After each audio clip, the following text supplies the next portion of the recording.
زنده باد. السلام علیکم ورحمت الله وبرکاتو. درنو او معززو افغانانو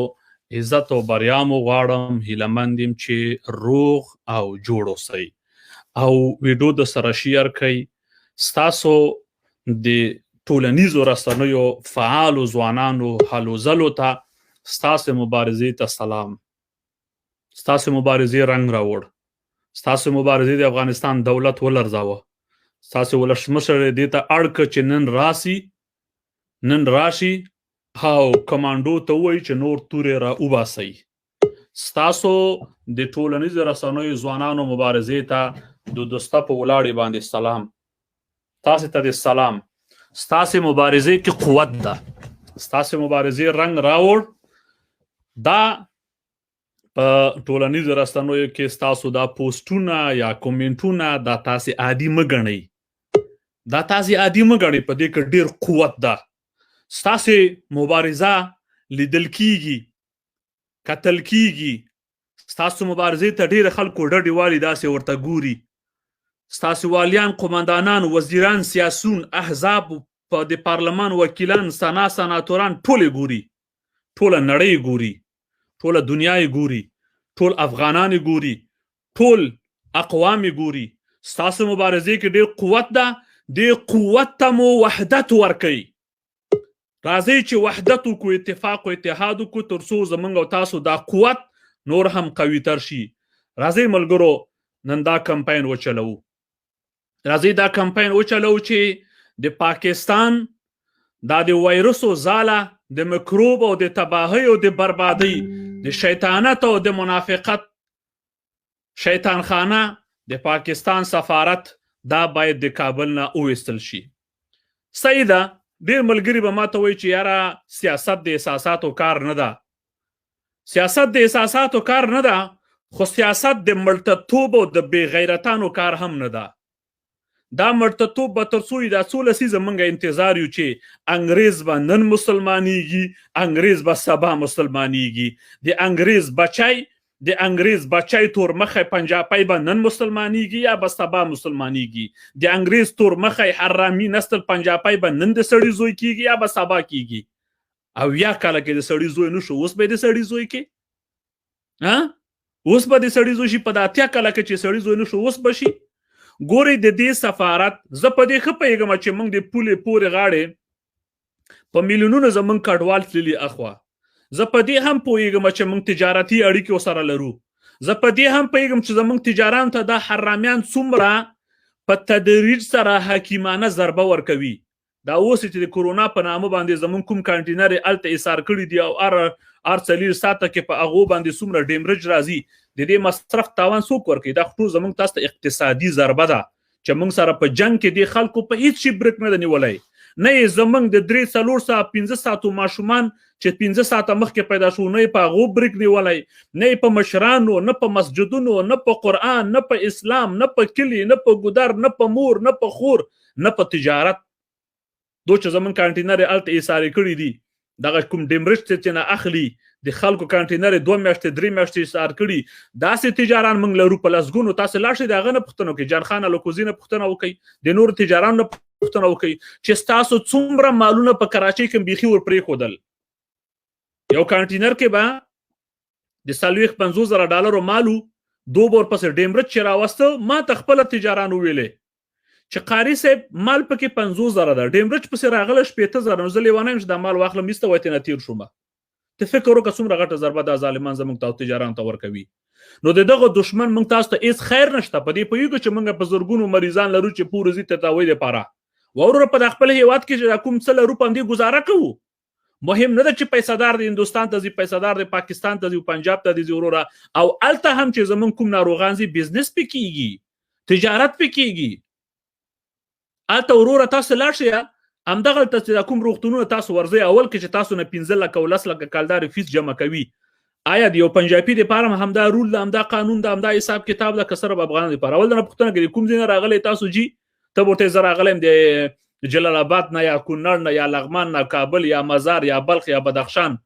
خجي تاسو به هلته 3 لاک روپۍ جمع کوي، تاسو به 10 لاک جمع کوي. پوهېږي چې د پورې غاړې نه راغلي نو اشد د مریض چې وي ناروغ وي هغه دې خوا راولي. نو دې خلکو په موږ باندې دغه ورونه زه مننه کوم. بیادر ما که نوشته من نوشتهتان میگیرم، گفتیم من میخواستم نوشتهتان اینجا چی کنم پیش خود در سر اسکرین بیارم، از پیش نوشتهتان را به هر صورت در آخر ملګری لیکلی چې زه حاضرم یو کتاب چاپ کوم. هر څوک چې کتاب چاپوي یو افغان ملي تجار غیرتی افغان په دوبۍ کې دا وایي که هر څوک د پاکستان په ضد کتابونه چاپوي یا ترانې نظمونه وایي او هغه بیا چاپوي، د دې مصارف هغه ورته ورکوي. هر څوک ملګرو هغه افغان ده د هیواد سره د مینې په خاطر هغه چې چاپ مصارف یې زه ورته ورکوم. داسې موږ ډېر تجاران لرو. تاسو کتابونه جوړ کړئ د چاپ کولو لارې وروره، یا به د بل ما سره ډېر کنټاکټونه دي، یو وایي چاپوم بل وایي چاپوم بل وایي چې ټولو نه پاتې شو بیا په آخر کې این جانب. او که بل څوک یې چاپوي کور دې وداني، که زما وس 1 روپۍ 2 روپۍ هغه به خوارو غریب ته ولېږم، کور دې ودان یا هم صدقه جاریه ده او د هیواد عشق و مینه محبت ده. نو ملګرو په دې باندې موږ تاسو ټول پوهېږو چې په زرګونو موږ هلته ناروغان ځي په خپل هیواد کې د علاج وکړو. صحیح ده، خدای پاک همدا علاج موږ ته راکړی ده وروره، که اعلی وي که اوسط وي که ادنا وي. آیا د نن نه 50 کاله مخکې هم موږ پاکستان ته د علاج دپاره تللو؟ 40 کاله مخکې موږ پاکستان ته د علاج دپاره تللو؟ د ډاکټر نجیب په وخت کې دا پوله خلاصه وه. د ډاکټر نجیب په وخت کې آیا د پاکستان ته موږ ته څه شی راغلی ده؟ آیا د پاکستان سفارت په کابل کې بند شوی نه و؟ آیا د امریکا سفارت په ایران کې بند نه ده؟ د ایران سفارت په امریکا کې بند نه ده؟ نو څنګه وروره موږ تاسو ټول وایو چې دشمن دشمن دشمن دشمن ټول دا مني چې دا دشمن ده، نو بیا سفارت هم چېشته په دا هیواد کې موندلی. ملګرو دا ویډیو د سره شیر کړئ، دا غږ د سره بدرګه کوي. دا اوس چې کله ما روزه ماته کړله نو ما وکته چې یو ملګری لایف راغلی و، هغه نوم رانه ایر سو او ویډیو یې ما په یو پاڼه کې شیر هم کړه. زه هیله مند یم که هر ملګری لایف راځي لطفا تاسو 3 دقیقې 4 دقیقې ویډیو کې ماته راولېږئ، زه په خپله پاڼه هم شیر کوم. نل مورګریم ته شو کوو چې شیر کړي، دا غږ پورته کوي په تاسو کې قوت ته، ځکه موږ تاسو ته راځو. ځوانانو په تاسو کې قوت ته ځکه موږ تاسو ته راځو. په پارلمان کې څومره وکیلان لري په هغو فشار راوړئ چې وروره ته په پارلمان کې زما په رایه ناست نو خو ولې غږ نه جګئ؟ په سنا مجلس غږ وکئ، په سیاسیونو غږ وکئ، په احزابو غږ وکئ. ګورئ غیرتي ځوانان د افغان عاشقان د افغانستان عاشقان دوی به غږ پورته یي، مرتتان نشي پورته کولی. چا چې په پاکستان کې دال خوړلی دی او هلته بلک میل شوي ویډیوګانې ترې هغه دي هغو غږ نشي پورته کولی. د دې خلکو نه ستاسو د پارسیوانان ورونو خبر خاطرتان جمع باشه. اونا صدا بلند کردن نمیتونه، کسی که کلیش پیش پاکستان خم است اون صدا بلند کردن نمیتونه. ما و شما باید صدا بلند کنیم، منگو تاسو باید غږ پورته کو. نو ویډیو شیر کې ځوانانو تاسو غږ پورته کوي، په دې سیاسونو په دې پارلمان په دې ټولو باندې تاسو دا غږ وکړئ چې د دوی د شیطان خانه د دې خاورې نه وایستل شي. ګورئ ځوانانو ستاسو په مبارزه کې ډېر قوت ده، ستاسو په مبارزه کې دومره قوت و ستاسو مبارزې کې دومره قوت و چې نن ولسمشر غني ویلې چې نور به دفاعي حالت نه وي، نور به وروره تهاجمي وي، نور به تعرضي وي، نور به بریدونه وي. انشاءالله بریدونه به شروع کیږي. زه په ټول د اردو په سرتیرو اتلانو قهرمانانو غږ کومه چې تاسو ته اوس امر وشو برید، نو په برید کې به تاسو رحم نه کوئ. که چا رحم وکړه خیانت به یې کړی وي، که چا رحم وکړه د افغانستان سره به یې جفا کړی وي، د افغانستان سره به یې بېغیرتي کړې وي. زه د اردو په ټولو اتلانو دا غږ کوم، تاسو چې په لسګونو کوم ځوانان شهیدان شول په لغمان کې او بل ورځ په خیوي کې چې په دې جنازه کې په لسګونو زمونږ هیوادوال په شهادت ورسېدل په مبارکه میاشت کې، زمونږ هغه تنکي ماشومان چې 3-4-5 ساعته مخکې پیدا شوي وو، زمونږ هغه دردېدلې میندې چې په خپلو بچیو دردونه تیر کړل او 4-5 ساعته مخکې ماشوم دنیا ته راوړ، دو شهیدان کړل. نو چې کله هم تاسو په دشمن برید کوئ دا ټولې صحنې مخ ته راوړئ چې ستاسو په زړونو کې داسې یو وقار راشي، داسې یو تشدد راشي چې تاسو د اصحابو کرامو خوی او عادت خپل کوي. اشداء علی الکفار،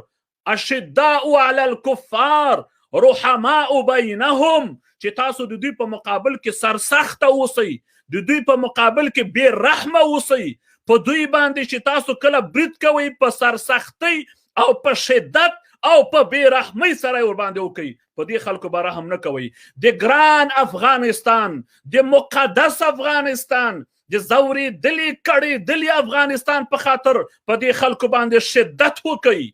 افغانستان خوشحال کئ، د شهیدانو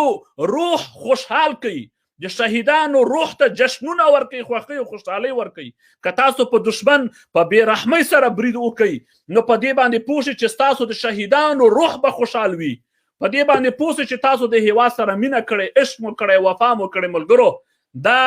زه وایم راځئ دلته به ډېر خلک وایي ولا د دې وخت نه ده، ولا نه کیږي، ولا موږ پاکستان سره ډېرې اړیکې لرو، ولا موږ مریضان هلته ځي، موږ تجارتي اړیکې لرو. نه دا ټوله نه تیر. زه څه کوم وروره، ماته مهم زما د افغانانو ژوند او زندګي ده. تیر له دې تجارت د ډاکټر نجیب په وخت کې دا لارې خلاصې وي. آیا د ډاکټر نجیب په وخت کې، د کارمل په وخت کې، د هغه نه مخکې وختونو کې موږ د دې خلکو سره وروره تجارتي اړیکې درلودې؟ غنم د ازبکستان نه راځي، شوتله په خپل هیواد کې ښه ډېر لرو، وروره سابو به پخوو، د وچې ډوډۍ سره به یې خورو. خلاص تیر له دې تاریخ تیر شده ګولیو نه، له دې تاریخ تیر شده دوا نه، له دې ګلشاني او پاپړ له دې شیانو نه تیر شئ. که هیواد ساتئ نو د هیواد دپاره، که هیواد غم د سره وي د دې ګلشاني او پاپړ نه تیر شئ. زما د هیواد غریب او فقیر مسکین چې په دې افغانستان کې علاج کوي، ته پیسهداره ولې پورې غاړې ته ځې؟ همدلته د خدای پاک علاج وکړه، که ژوند د نصیب د قسمت وي الله به همدلته نجات درکړي، او که اجل دې پوره وي هلته مرې دلته مرې. نو دغه شیطان خانه وباسئ، په دولت باندې فشار راوړئ. ستاسو ملګرو دا ویډیو د سره شیر کړئ، دا غږ د سره بدرګه کوئ، راشئ تاسو هم خپل نظر ورکئ. نه یوازې دا چې زما په لایف کې خپل نظر ورکئ، تاسو خپله لطفا په خپلو فیسبوکونو باندې لنډ ویډیوګانې وکئ، په ټویټر باندې فعالیت وکئ، په فیسبوک باندې فعالیت وکئ، په خپلو وکیلانو فشار راوړئ. څو نفره وکیلان په پارلمان کې پیژنې، زنګ ورته ووهه چې وکیل صاحب زه ستا ولس یم، زمونږ سره دلته په دې کوټه کې 150 ځوانان ناست دي، دا ټول په تا باندې غږ کوو چې لطفا په پارلمان کې غږ پورته کړه، په پارلمان کې غږ پورته کړه چې شیطان خانه دې ووځي د کابل نه، او که چیرته نه ووځي ولس باید منسجم سي، باید موږ یې په زور وباسو. که چیرته دولت یې نه باسي، موږ د ولس د انسجام دپاره، د ولس د یووالي دپاره موږ دا کار کوو. ټول ولسونه دا مني، هزاره، ازبک، پښتون، تاجک، نورستاني، بلوچ، پاشایي، ایماق، ټول دا مني چې دا دشمن ده. نو چې دشمن ده بیا د چیشته هغه کور کې ځای ورکړی. آیا د پاکستان د سفارت یو ویزه د ویزه نه درکوي، نو بیا چیشته پرېښی ده؟ کوم خیر پکې شته؟ بغیر د شر نه بل خیر پکې شته؟ جاسوسانو ته دوی ورځي، جاسوسان دوی ته راځي. صحیح ده؟ دا ملاقاتونه چې کوي، دا پیسې د خلکو ته ورکول کیږي، دا پروګرامونه ورکول کیږي، د کور په منځ کې راته ناسته پروګرامونه برنامې ورته ورکوي. دا خو منئ چې د پاکستان په سفارت کې چې څومره ډیپلوماتان دا د ایس آی د ادارو مامورین دي، نو بیا چیشته هم ځای ورکړی. دا د ما د زړه خبرې ما وکړې، تاسو هر ملګری راشئ وروره خپل نظر دلته ورکړئ. د پاکستان په سفارت کې تاسو څه خیر لیدلی؟ که څه خیر مو لیدلی پکې ووایئ. نو هر څوک راشي او د تشریفاتي الفاظو نه تیر شي مستقیم پیغام ورکوي چې پاکستان د موږ دشمن ده. د پولې پورې غاړې چې کوم کډوال اوسیږي په ټولو کډوالو غږو کې راځي راسئ. که موږ په دې هیواد کې وږي یو که تیږو تاسې به هم راسره یاست. د پولې پورې غاړې چې کوم افغانان دي دا د خفه کیږي نه. د تورخم نه اخوا چې زمونږ کوم کډوال تللي دي د هغه خلکو ذهنیتونه طالباني جوړ شوي، د هغه خلکو ذهنیتونه د دهشتګردو ترورستانو جوړ شوي. هغوی ته د افغانستان تباهي او بربادي جهاد ښکاري. هغو ته د افغانستان د معصومو د دې 4 ساعته مخکې ماشومانو بچانو پیدایښت ورته جهاد ښکاریږي. نو فلهذا دغه خلکو ته هم چې راځي راشي خپل هیواد ته خپل وطن جوړ کړي. خپل وطن جوړ کړي په داسې یو هیواد کې پراته است چې قانون د لارډ میکالې ده،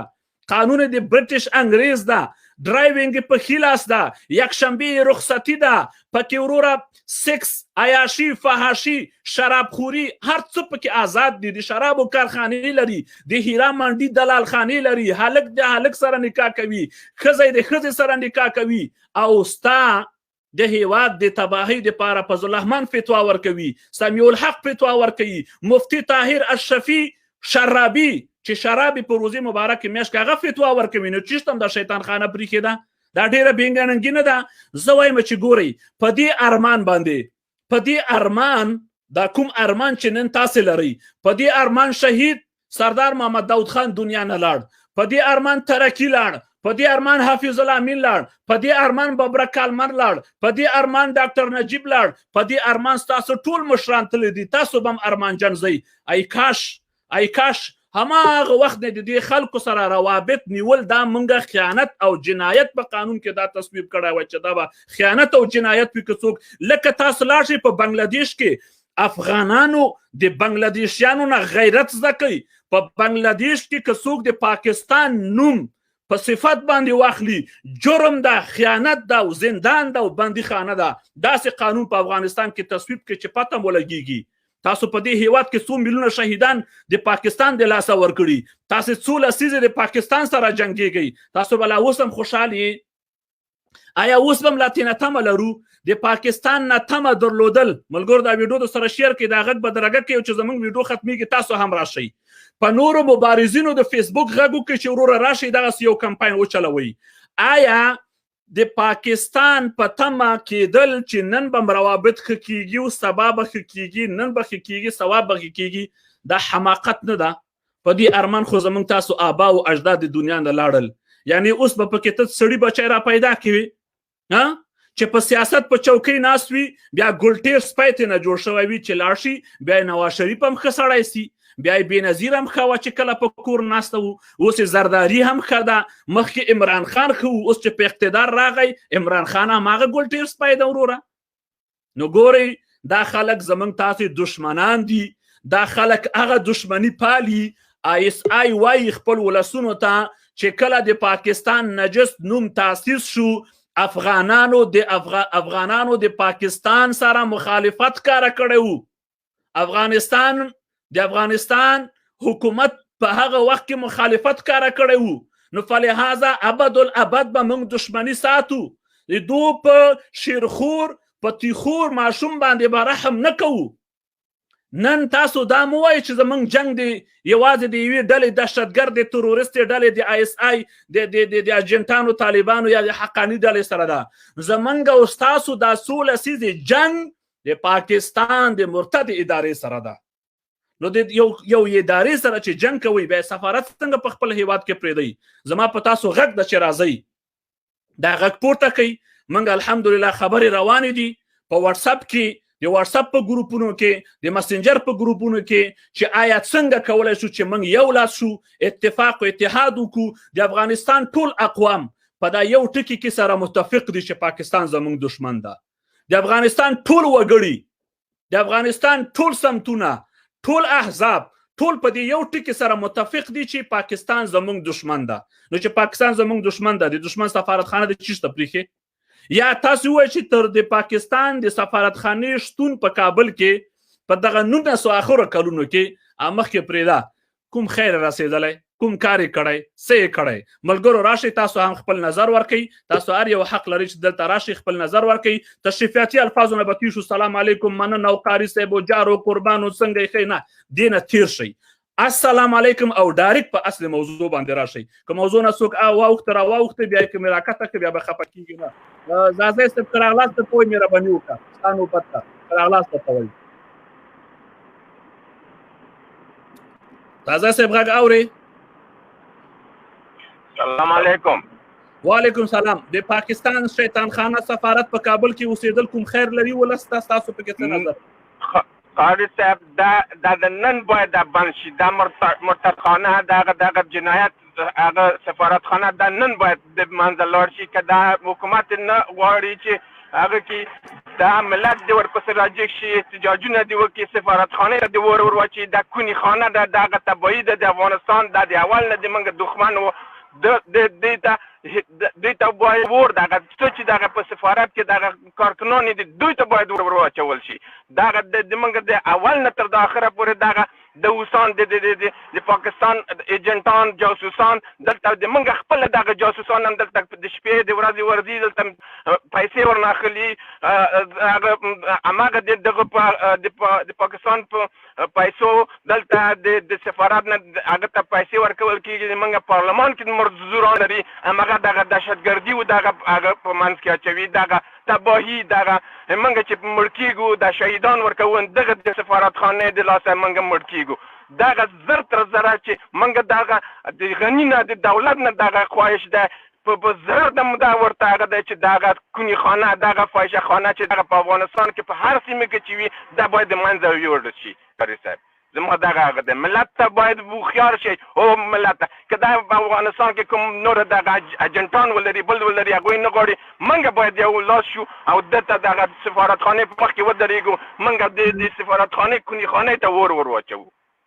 مننه ژوند مشره ډیره مننه خیر اوسئ ملګرو هر څوک چې راځي راشي ډایرکټ په دې شیطان خانه باندې وغږېږي دا شیطان خانه نه غواړو شیطان خانه کې فساد ده تباهي ده بربادي ده شرارت ده منافقت ده پکې هیڅ کله موږ پاکستان ته ورور نشو ویلی که څوک ورته ورور وایي زموږ د شهیدانو د وینې سره خیانت کوي په ټول ولس باندې غږ کوو چې راځئ دا غږ بدرګه کوي چې دا سفارت د دیجی کې وتړئ مشره ډیره مننه ژوند که ستاسو اجازه وي بل څوک به راواخلو ډیره مننه دلته احمد فرید فروتن ور راغلاست درته وایو زموږ موضوع د پاکستان سفارت باید په کابل کې وتړل شي خپل نظر ورکړئ مهرباني سلام علیکم پاکستان دشمن واقعی مردم افغانستان است ما 50 سال جنگ افغانستان نسبت به پاکستان میتیم 50 سال میشه هم اقوام افغانستان با یک صدا شعارشان همی سفارت پاکستان بند شود خوشحال هستیم که امروز شما هم درک کردین نقطه اساسی را پاکستان هیچگاه دوست افغانستان بعد از ایجاد خط دیورن نبوده و نیسته هر بار اونا تلاششانی است که افغانستان یکی از صوبه های پاکستان باشه امید است ما یک مشت و یک مشت واحد در مقابل توطئه دشمن بیستیم نگذاریم که خاک ما دوباره به تصرف دشمن از آدرس طالب از آدرس داعش که در رأس استخبارات پاکستان است قاری صاحب خوشحال هستم برنامه‌تان واقعا دیدنی شده و از گذشته میگذریم ما کاملا با شما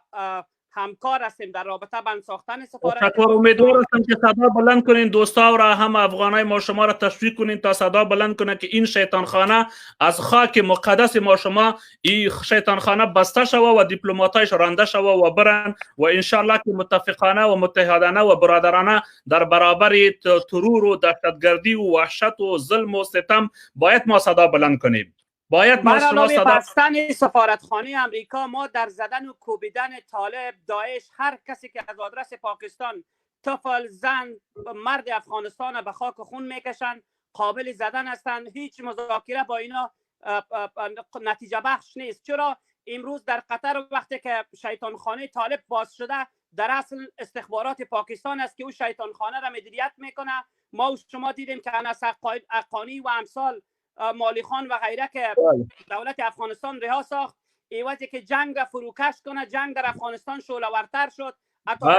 رسید که زنهای افغانستان کودکایی که نوزاد هستند مسئول نباشند سپاس سلامت باشین جناب قاری صاحب تشکر بیادر شاهد الله صاحب مهرباني وکړئ د پاکستان سفارت باره کې تاسو څه نظر ده؟ زموږ خو غږ دا ده چې دا د باید زر ته زره بند شي دا شیطان خانه. مننه قاری صاحب د وخت راکولو نه مو نظر مو ډېر ښه ده او موضوع مو ډېر اساسي ښې ده، ډېرې ښې نقطې ته مو پام کړی ده. مننه کوم درنه باید په یو دم همدغه اوس ساعت باندې پاکستان سفارت ور وتړل شي، ورسره د ایران هم ور وتړل شي. دا زمونږ ازلي دشمنان دي چې بیا ورته کومه خبره وکړي نمک حرام دي. نمک حرام څوک دی او چا څنګه کوي او څنګه کارونه روان کړي؟ نمک حرام هم په خپله دي، دوای هم په موږ ده. دوی زمونږ په مال، زمونږ په دولت، زمونږ په جایداد، زمونږ په ولس، زمونږ په نر، زمونږ په ښځه، زمونږ په بوډا، په یو شي زمونږ رحم نه کوي. نو باید موږ او تاسو هم رحم بند کړو، باید سفارت د منځه یوړل شي. تاسو وختي یو نظر یو نقطې ته مو نظر وکړ ډاکټر نجیب په وخت کې. ډاکټر نجیب په وخت کې سفارت وو، دا مریضان زمونږ هلته تلل هیڅ چېرته هم نه تلل، نه مریض و نه څه شی و. د ډاکټر نجیب په رنګ ورسره باید وشي، باید دغه سفارت د منځه لاړ شي. نه ویزې ته ضرورت لرو، نه ورته اړتیا لرو، ښه ډاکټران لرو، ښه مجهز هر شی په افغانستان کې شکر الحمدلله شته ده. که څوک ورته نظر وکړي باید سفارت د منځه لاړ شي، هېڅ اړتیا ورته نشته ده. دغه دجال خانه ده، دا د اخري زمانې دجال ده. دجال دوی په یو لاس کې طالب نیولی، په بل لاس کې افغانستان دولت نیولی. طالب ته وایي چې ورځه پې وژنئ، په کور کې وژنه، په مدرسه کې وژنه، په هر ځای کې وژنه. دا موږ نه پرېږدي. ګوره دا څو لسیزې په تمو یاره دا یې راشي سیاست به ښه شي، عمران خان راغی سیاست به ښه شي، نواز شریف راغی سیاست به ښه شي، بل یې څه نومېږي زردادي راغی سیاست، همغه خرک او همغه درک، هېڅ تغییر پکې راغلی. همدغه رحمان ملک چې موده مخکې دوی رحمان ملک دغسې موضوع په لای باندې اروايي ورته وي، هغه نه پوښتنه وشوه رحمان ملک نه چې افغانستان دپاره تاسو کوم ښه نظر لرئ. رحمان ملک ورته وي چې تر څو پورې پاکستان وي او د پاکستان نوم په افغانستان کې امن نشي راتللی. رحمان ملک دا وینا وکړله. ورپسې د نواز شریف نه بیا دغسې پوښتنه وشوه چې تا پاکستان دپاره کوم خدمت کړی، څه خدمت دې شته؟ ته موږ ته کوم کتاب کې لیکلی؟ ورته ویل چې ما د افغانستان 100 لکه اردو معامله کړې، دا غټ خدمت نه ده. نو ټول ورته چکچکې والو. نو ای افغانانو، هغوی زمونږ په سر دغسې خبرې کوي چې ما اردو ختمه کړه او زه ژوندی ما زما ملک زه رحمان ملک زه دفاع وزیر یم، نو په افغانستان کې امن نشي راتللی. نو افغانانو امن زمونږ ستاسو په خپل لاس کې چې رایولو. باید په کومو کوڅه باندې طالب ځي، کوم موټرسایکل والا ځي، ټوپک ورسره، تمانچه ورسره، باقاعده راسن دولت ته خبر وکړي چې په دغه لار باندې غیر مشروع سره لاړ، ټوپک ورسره د لیسنس نه لري، اسناد نه لري، په دغه لار لاړ. لکه څنګه چې کار صاحب محترم موږ په خپل بټي کوټ فارم 4 چردی کې په غونډ امارت اسلامي کې ټول افریدیان وو، ورسره موزیم یې چړلي. الحمدلله بټي کوټ فارم 4 کې موږ ټول طالبان د منځه ویستل. لاړ آفرین لاړ مکمل بټي کوټ کې تاسو پوښتنه کولی شئ، تاسو ملګري وي په بټي کوټ کې نوم طالب اوس نشته. الحمدلله لاړ ولې اتفاق اتحاد مینه پکې راغله. اوس د پاکستان سفارت همدغسې ټول ملت ته ټول قوم نه دا توقع ساتو چې قاری صاحب سره یو ځای شو، دا سفارت د منځه یو شو.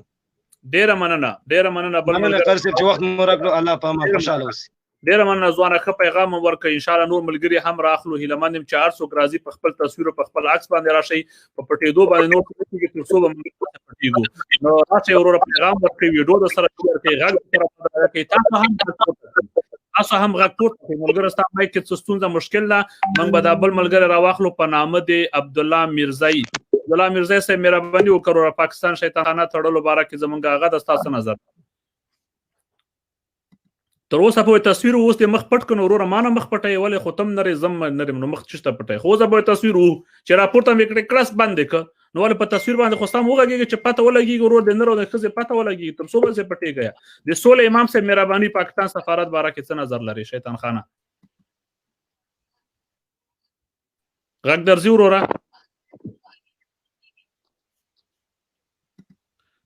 غږ درځي وروره. ځینې ملګري که زمونږ د په سټوډیو که زمونږ هغه ملګري وي د کنټرولر، نو دا کوم ملګري چې تصویر نه ښکارېږي دا د سټوډیو نه تاسو وباسئ، داسې کسان سټوډیو کې پرېږدئ چې په خپل تصویر باندې راځي. پوه سوې؟ مونږ ولې چې تصویر سره وي هغه وي هغه ویډیو بیا لږ خوندور راځي. ملګرو دا غږ د سره بدرګه کوي. ستانکزی صاحب ښه راغلاست درته وایي، مهرباني وکړئ. یو دقیقه بل سلام علیکم جناب قاری صاحب. ببخشین که مداری گپ میزنم، خدا کنه جور صحتمند باشین. ما سر موضوع میایم، دو سه کلمه مهم دیگه هم دارم میخوایم بگویم. اول تو وقت این جنگ از حال نیست، جنگ از وقت است که پاکستان تأسیس شده. البته زمینه که از افغانستان هند چور شد و پاکستان تشکیل شد از او وقت است. و پاکستان مجبور است که جنگ ادامه بده، به خاطر از اینکه میفهمه که اگر من جنگ ادامه ندم من خو از بین میرم، چرا خاک از مردم است، نصفش از هند است، نصفش از پاکستان. و سفارتش باید 100% از جا برای سفارت از این به ما چی فایده میرساند جز انتحاری، جز بم، جز راکت. مهم دیگه ای رو میگم که ما با خود باید تعهد کنیم که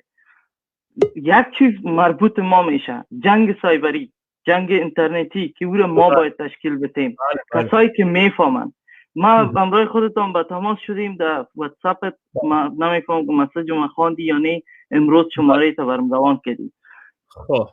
او رو امروز ما به تماس شما میخوایم تقریبا 25 نفر به صورت رایگان هکر بسازم که نه پاکستانی دیگه بتونه اختلاط کنه، نه طالب، نه بیایه هر دم و دلاک نام خود استر جنرال بانه بیا اینجا بشینه گپ بزنه مردم کافر بگه. دوم، دولت افغانستان اگر گپای من رو میشنون، من نمیفهم یا چی رقم سیاست مداراست که سیاست نمیفهمن. جنگ استخباراتی است. وقتی که جنگ استخباراتی است باید همراه جنگ استخباراتی کنیم. بهترین کار است. اگر میخوایی که طالب بر زاری کنه طفلش بکش، اگر میخوایی که طالب سرزن حمله نکنه زنش بکش. جایش معلوم است، هدفش معلوم است. کویته را نقشه بکش، نقشه تعرض ما باید کویته باشه. باید کویته از 0 تا 100 زخمی ببینه، قتل شوه، طفلش بمره که بفهمه که در کابل چی گفت، قدرش بفهمه. یا در کویته خودش انجیر میخوره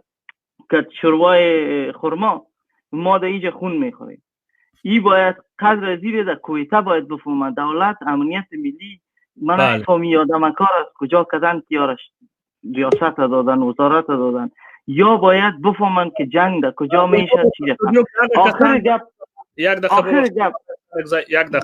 هغه کسان په سټوډیو کې راخلم چې د چا تصویر ښکاریږي په ویډیو باندې راځي، که څو په پټ مخ باندې راځي هغه نه راخلم. نو هیله مندم چې کوي آخرین گپ من نمیفهم که چی رقم ما یک نماینده در ملل متحد داریم که کدام بازیگر است، کدام رقاصه است، چی میکنه در اوجا 10,000 15,000 دلار ماش زار میکنن یا چی میکنن در ملل متحد چیشتن. اگر ما امروز میبودیم در ملل متحد واقعا باید دان دماغ نماینده پاکستان باید جان ما نداریم یک دیپلمات صحیح در اینجا. یک نفر برام میاره که اصلا از دیپلماسی خبر نیست، او سفیر است. خو یک سفیر چی میکنه؟ فقط صبح بیادر 11 بجه میاد، 1 بجه میبره، اونم 3 سال ام وقت خود پورا میکنه و میره خلاص. والا هیچ ما میره این میره ما برای دولت سعی شما برین بلغاریه را ببینین، شما برین دیگه کشورها را ببینین که ما بلغاریه رفتیم. در اوج افغانای ما به مشکل که روبرو شده بود در سال غالبا 2016 بود. در اوج که وقت ما رفتیم به ما یک نفر میگه اگر میخوای که سفیر پیدا کنی، میگه شام در این رستوران بیا کرش، میگه در اینجا شراب میخوره. کل شراب میخوره، کباب میخوره، زنایشون دخترایشون نداریم بیادر ماش داری میگیرن. ایکو ما شما دیپلمات نداریم. با ما اینجا براتان نشان میتم. ما میخواستم سر از یک روز لایو بیایم سر از این موضوع. شما ببینین که در اینجا با تمام تجارای آلمان سفارت سریلانکا ایمیل روان میکنه،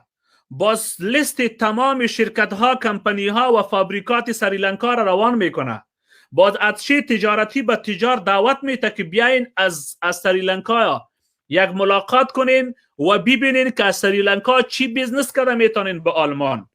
از سریلانکا چی بیزنس کرده میتونین به آلمان. اینی نه بیزنس از یا خینه نیست که سفیرای ما گیر میاین در زنا، در شرابخوری، باز بندی میشن یک هفته، با سگ و عکسایشون در فیسبوک میذارن. این ایمیل سفارت سریلانکا است. اتشه تجارتی از ما چی است؟ صدر اعظم آلمان انجیلا ملکر گفت که از افغانستان اگر میوه خشک میاد یا تازه میاد بدون گمرک، بدون مسئولیت گمرکی، بدون مالیه زود از میدان بکشین که به بازار عرضه شود که اقتصاد افغانستان بلند شود. صحیح است؟ امروز ما تا امروز کتی ما سعی کو ما افغان هستم، با شرکت ما سفارت سریلانکا ایمیل روان میکنه، مگم سفارت خودم اصلا تماس نداره که قاری صاحب چقدر تجربه داری، چی کده میتونی به وطن؟ سفارت خود تماسش خیره که مراجعه کنی دوت هم نزنه زیاد است. مراجعه کنی دوت هم نزنه زیاد است. هر دم دلاک رفته سفارت شده.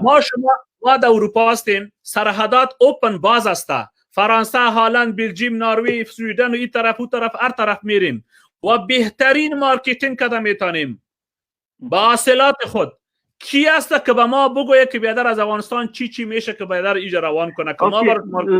قاری صاحب ما نمیخوایم از موضوع گفتان بیرو برایم. ما در سفارتهای خود یا در یونایتد نیشن از طرف افغانستان بیادر اهل نداریم. مطلق بیسوادت بیادر میره در اونجا دیپلمات میشه، باز اونجا ترجمان کتش میگرده، باز ترجمان پرسانش کنی بگی که پرسانش کنیم یک شوخی کنم که بگی پرسانش کنی دیپلمات چی را میگه اونو بکسای دیپلمات میگه تعریفشان نمیفهمم. حالا نمیخوایم که این موضوع رو بسته کنم چون من خودم وقت کم دارم. اولین کار که من خواهش من چون وطنم من دوست دارم، من یالم کار میکنم، مصروف هستم زیاد، بر من در واتساپ جواب مسیج من بده که ما خودت یک تیم را جور کنیم که دیگه طالب پاکستانی و انتحاری نتانه نشرات خودت پیش ببره. سرش بسته میکنه، میره باید بفهمه طالب سرت بسته میکنه، می خانه ننیت نیست، سی کویته نیست، سرت بستهش میکنم هر رقم که شوه. گفتنی دیگه ما ایست برای دولت، برای اشرف غنی، برای رئیس جمهور که اولین حمله تا باید شروع کنی از ملل متحد. اول و کسر این که او رپرزنتیتیو ما نیست، نماینده افغانستان نیست، نمایندگی افغانستان رو نمیتونه. ما یک آدم وطن دوست و یک آدم را میخوایم که احساسات ما را درک بتانه، استاد شو گپ خود زده بتانه با منطق و با جرأت. دیگه گفتنی ایست برای امنیت ملی که اگر می‌خوای که طالب تو را دیگه سگ واره ندونه، تو باید طالب در کویته بدون، زنش در کویته بزن، طفلش در کویته بزن، شوی مادرش در کویته بزن. طالب از قطر برات بازاری کرده نامد. سوال شاهین امرای استانگزه اگه خیز استانگزه هم ببینه تخلص من استانگزه اگه سگ واره در کابل نامدی که در کویته زده، خب باز ما هر چیز که میگن بگوید. گپ دوم، گپ سوم ایست که ما شما باید یک اجماع ملی با واقعی جوانا را جور کنیم که نه در تاجیک حالا امروز ببین تاجیک هم کشته میشه، ازبک هم کشته میشه، هزاران کشته میشه، پشتون هم کشته میشه. تا آخر روز چیست؟ آخر روز کل ما شیشتیم گله داریم. گله ما چیست؟ والا در جلال آباد نفر کشته شد که هیچ یاد نکرد، دشت برچی رو یاد کرد. والا در خوست یاد شد، والا دشت برچی یاد نشد. این رقم نمیشه. هم کلگی رو یاد کنیم، هم سر کلگی. اول خب به یادکان فایده نمیکنه. شما باید یک تعداد روانین که جلوگیری شود از مرگ از این مردم، مثل که بر کرونا وقایع میکنه میگه از خانه نبرد. اینو تو باید دم کرونا را گرفت. کرونا را باید در کویته بزنن. باید امنیت ملی بفهمه تشکر برادر. کلدار مصرف میکنه. آخرین گپ 1 لک کلدار مصرف میکنه، تو 2 لک کلدار مصرف کن، نان خوش که ما نمیخوریم. اما این تاریش پس بخیر سر خودش روان کن دیگه. خداحافظ، وقت خوش. یک جان تشکر. د سلیمان په نامه وروره مهرباني وکړه. قاری صاحب محترم تا ته ملګرو ته سلامونه وړاندې کوم. ډېره ښه موضوع دې ټاکلې ده. اول باید دلته د افغانانو ته ووایم دا چې اوس ولسمشر غني امر وکړ، دا په دې معنا ده چې په ټول افغانستان باندې امر کړی دی. تاسو د خپلو امنیتي ځواکونو ترڅنګ ودرېږئ او دغه ناولی دښمن چې دی د دې خاورې نه ورک کړئ. دا د افغانستان د خلکو دښمن، د افغانستان د ملي منافعو دښمن. دا نه مذهب پورې اړه لري، نه طالب چې دی د دین پورې اړه لري. دا جګړه د پاکستان ستراتیژیکه جګړه ده. افغانان باید بیدار اوسېږي. دلته ته مذهبي نوم مه ورکوئ چې دا مذهبي نوم لري. او تقریبا چې دغه مشروعیت په ټوله نړۍ کې چې دی تیل اخیستل شوی، د نړۍ ټول علما په دې متفق دي چې دغه جګړه هیڅ مشروعیت نه لري د افغانستان علماو په شمول باندې. درېیمه خبره ده پاکستان یو دقیقه یو پیغام ټول ته ورکوم په سټوډیو کې چې کوم ملګری راځي لطفا په خپل تصویر باندې که څوک راځي هغه د کني په پټ مخ باندې مبارزه نور خوند نه کوي. نورستان صحیح جرأت وکړي، حرکت وکړي چې ماته دښمنی جوړیږي د افغانستان د لپاره ته ولې ځان پټای 25 باندې پټيږي. صحیح ده، د دښمن نه ډارېږي، پټ مخ باندې کیږي وروره. ولې ته د مانه زیاتی یا د تا پلار د ما زیات یعنی تا کورنۍ د ما د کورنۍ نه زیات وروره راشي دشمن ته دشمن وای نن چې تروریست مبین راوجیږي وروره مخ کار کوي نن چې هغه بل مټکمار حماسي خپل مخ کاری تاسو ولې مخ پټ کړای په خاطر هم پټ کړای دا ها بل او کپه دې خاطر هم پټ کړای چې نن وروره راځي خبره قاری سه بالکل په ځای باندې دا باید ټول افغانان ودرېږي راځي وروره زمونږ طرف په وسات کې او په بل چې طالبانو تله دی وکړه د منافقینو خامدا صفات وکنه چې کله وایدا لقل الذين امنوا قالوا آمنا واذا خلوا الى شياطينهم قالوا ان معكم دته موږ ډیر خبيسان ولید چې وروره موږ سره مبارزه کوو نن چې وروره د پنجاب د اس ای له خوانه ورته وروره یو ډوکه چول سو یا دال ورته را لګل شوی دي ذاتي وروره لار دغه په صف موږ سره سم ځای په خپل تصویر باندې راګيږي چې بیا بل ورځ چې کله مرتد شوی د اسلام نه واوختل چې بیا وای چې وروره دا سړی مرتد سو مهرباني وروره خبر دراله نه کچې بل ملګری ته ورکو بالکل قاری ته پیغام هم دغه د ټولو افغانانو چې پاکستان په هیڅ صورت د افغانستان د دښمنۍ نه لاس نه اخلي دلته دغه مذهبي ډلې ټولې چې دي پاکستان حمایت کوي نو لطفا د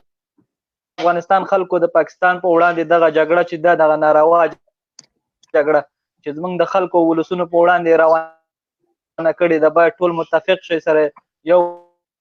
موټی شي د خپل امنیتي ځواکونو تر شا مننه هغه جرجر راځي مننه او مننه چې موږ ساده سیاسي ډګر نظام الدین نوري سره مهرباني وکړئ اصلي موضوع ته راځي قاری صاحب تاسو ټول ملګرو ته سلامونه احترامات وړاندې کوم زما یو نظر دی چې کومه موضوع چې تاسو هغه سره چې افغانستان پاکستان کې د افغانستان سفارت بند شي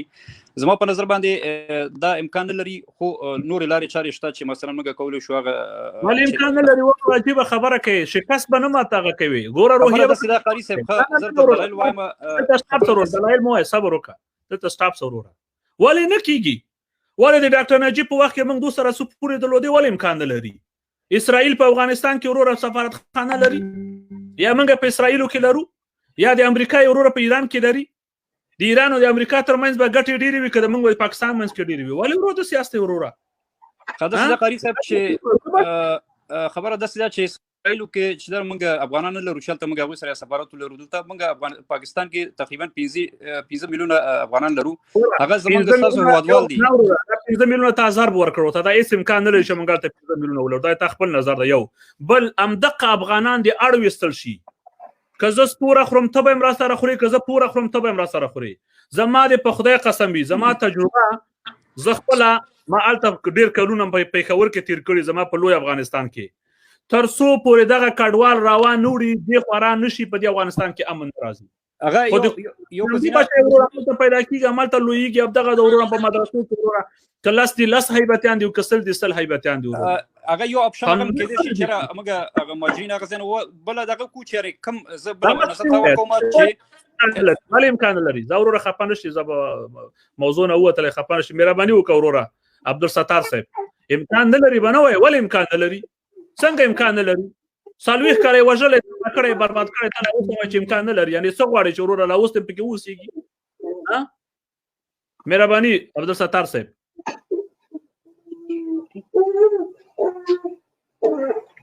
ستا غږ نه راځي عبدالستار صاحب تاسې نه پوهېږم چې مایک دې وباسه دغه دې وباسه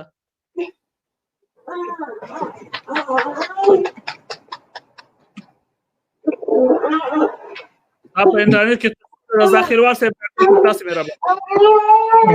قاری صاحب او تاسو او ټول ملګرو ته سلامونه او نیکې هیلې زما غږ درځي چې یو دغه راته وکړه چې و غږ دې راځي و غږ دې راځي مهرباني ادامه ورکړئ زه مخکې له دې نه چې خبرې شروع کړم ډېره اول خو دا همیشه تا داسې یو حیاتي موضوعګانې همیشه دې را انتخاب کړي چې زموږ ورته خدای شته پام هم نه وي مننه کورولان مخکې له دې نه چې زه خبرې شروع کړم دغه اورېدونکو ته چې زه یو دوه خاطرې وایم حوصله وکړه قاري صاحب او دا زما د ژوند داسې خاطرې دي چې دې کې د شواهدو سره دي اول دا چې زه د طب پوهنځي محصل وم نو زمونږ رئیس چې و خدای دې وبخي پوهان اسدالله شینواری صاحب او زمونږ والي حاجي صاحب دین محمد او معاون دغه چې ذکر دغه سره ځکه ډیټیل سره وایم چې دا خلک پوه شي چې کوم شوه او زمونږ د ولایت مسؤل بل کس چې و د قاضي زاده په نامه باندې و د دې خوږیاڼو نوم یې رانه اصلي غونډ ډېر شوی دی چې قاضي زاده نومېده نو شینواری صاحب الله دې ژوندی لري هغه ما په یو کس راولېږه تقریبا نیمه شپه نه وه خو ماخوستن اذانونه شوي نو چې ورغلم نو هغه به دا خبره چې کوله دا وخت به رسېږي چې ویل خبره مې کوله مالي ولي چې شوی چې په دې نیمه شپه دې راوغوښتلم ویلې د پاکستان سفیر زمونږ نو سبا ته امتحانونه شروع کېږي د طب پوهنځي امتحانونه خو دې ملګرو ته غوږ ونیسئ بیا وایم چې ولې سفارت باید بند شي نو ویلې امتحانونه شروع کېږي او رستم شاه مومند د پاکستان سفیر غواړي زمونږ د امتحان صحنه وګوري نو ما یو دم ولې ما داسې وکړم ولې من د وزارت خارجه خط لري ویلې نه حاجي صاحب دین محمد ورته اجازه ورکړي زه د دې خاطره نه وایم مالې ولې ویلې حاجي صاحب دین محمد او په سفارت کې یو کارکوونکی دی دوی د جهاد ملګري دي ښه غوږ ونیسه ما ورته ویل دا د سبۍ ته راشي دا زما خبرې ډېر خلک اوري زه د طب پوهنځي د کمې دورې د ټول زما ملګري به دې خبره شاید مال دا د سبۍ ته راشي زه به مطبوعات راوګورم زه به تا سره هم ګورم او حاجي صاحب دین محمد سره به هم ګورم نور همداسې مې څپاټو راټاکله او راووتم وی دومره مکار خلکو چې زمونږ د امتحان صحنې به یې پرته له د وزارت خارجې د خبرتیا نه په خپل سر لیدلې بالکل په خپل سر یعنی اسدالله شینواری صاحب مړه دی نادر خان مدیر تدریسي ژوندی دی بیسودوال صاحب ژوندی دی څومره استادان چې د دې نه ټول کسان چې کس درته ښیم دا یو او شینواری صاحب ته الله جنتونه ورکړي ویلې تا خو زما ډېرې خبرې ته پام بس سمدستي دغه وکړه حاجي صاحب دین محمد ته چې هر څه ویلو سبۍ ته رستم شاه مومند رانغی دا یو دویمه خاطره ملګرو زه ویزا اخلم د پاکستان سفارت ته ځم 2005 کال دی پاسپورټ مې ورکړ ویزا اخلم د پاکستان ته ځم مجبور یم ځکه تورخم کې نه پرېږدي چې لاړم نو سړی راوواته په کلارې نجیب زاخیلوال په نامه غږ وکړ چې غږ وکړ نو ما لاجیک ویل ته راشه ویلې دننه دې غواړي نو زه همیشه اماده وم ذهنا اماده وم همیشه اماده وم زما یو ماما دی خبر ماما خواته ډېر ملګري انتظار نه رالنډو مې نو چې زه ننوتم چې څنګه ننوتم کېناستم کونسلر راغی د دې بنو پښتونو نو ده ماته وویلې چې جی تاسې د پاکستان ډېر خلاف یاستئ که تاسې یو لیکنه د دې پاکستان افغان دوستۍ په اړه وکئ او دغه سټوډنټس ته ووایي چې موږ تاسې سره دغه کوو نو جی بس چې په سفارت په دې کونسلیات کې څه خدمت وي زه تابعدار یم جي نو ما ورته ویلې ستا هدف څه شی دی ویل ته ولیکه چې پاکستان یو ارټیکل ولیکه او زه به یو څو اخبارونو ته نیوز پیپر ته ووایم ستا ارټیکل به چاپ کړي یو څو دلته غوږ ونیسو خبرې دي یو ما ته وظیفه راکړئ دویم څو اخبارونو ته به ووایم یعنې هغوی ته وظیفه ورکړئ یعنې جاسوسان یې دومره ډېر دي ملګرو پاکستان آیا موږ د پاکستان پورې تړلو چې هغوی نه بغیر زموږ نه رغېږي دا ځینې خلک چې وایي والله موږ مریضان دي هلته او زموږ کډوال دي هلته او زموږ بزنس تجارت ته او پورې غاړې ته نه ځکه نه چې کله ته په خپل ځان باندې باور ونه لرې نو ته به همداسې ذلیله لکه موږ چې یو بالکل ان الله لا یغیر ما بقوم حتی یغیروا ما بانفسهم قاری صاحب بالکل چې ځان نه بدلوي نو خدای نه څه ګیله کوي خدای ته موږ په لږ له دعا وکړو خدای وایي ولا او خدای دې غر که تبا که تا ته وایم چې زه ته نه بدلوم نه دې بدلوم نو خو تا خپله شکست قبول که تا خپله شکست قبول که خپله ناتواني دې قبول کړه چې زه یې ده پورې تړلی یم یعنې ځان دې احتیاط وکړه بالکل کله چې ته ګوره خدای وایي چې زه تا ته بدلون نه درکوم قاري صاحب تا ته موټر نه درکوم تا ته بنګله نه درکوم تا ته پیسې نه درکوم تا ته ډوډۍ نه درکوم تا ته دا شی نه درکوم تر څو پورې چې ته یې پخپله ونه کړې که ته څه وي نو زه باید کښېنم خدای ته چې ما ته رزق راکړه که نه خدای ما ته وایي چې ولګېنم چې مړ شم چې د اسمان هم راولېږي ما ته رزق نه راکړه پاکستان څنګه ځان ورسوه ته ځان نشې رسوه بالکل موږ دپاره څه کول پکار دي دوه لارې غوره کول پکار دي پاکستان سره په تمامه معنا باندې ټول ډیپلوماټیک اړیکې غوڅول پکار دي او هر هغه څوک چې په پاکستان کې اوسېږي هغوی ته مهلت ورکول پکار دي ماکسیمم 6 میاشتې یو کال چې خپله سرمایه راټوله کړي خلاص دي کوي ملګرو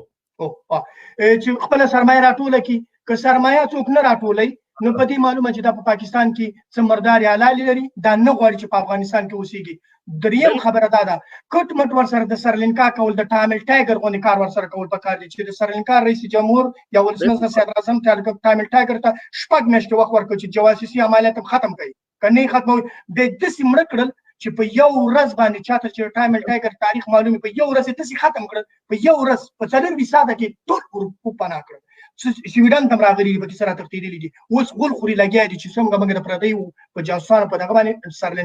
سرلنکا غوندې ښایسته وطن نه مور جوړ کړی دا زه راځم پاکستان دومره مکار دښمن دی چې د اسلام په ځای کې اسلام استعمالوي د پښتو په ځای کې پښتو استعمالوي د ورورۍ په ځای کې برادري استعمالوي د جهاد په ځای کې د جهاد زه درته وایم چې دا خاطره ما وبخښئ ډاکټر صاحب هغوی هر چوکاټ ته خپل مکار لري هر چوکاټ تاسو لاړ شئ تبلیغي جماعت وګورئ تبلیغي جماعت ته چې کله لاړ شئ د دوی لسکسي جماعت چې کله بل جماعت ته ځي هغه بیا د انجینرانو خپل ګروپ یې د ډاکټرانو خپل ګروپ یې حتی سنګرانو ته دغه هنرمندان دغه سازنده او ته چې کله مثلا یو څوک ورځي وای څوک دی ورشي تاسو نه مخکې وای په تاسو کې څوک سنګر بیا سنګر ورته ورولي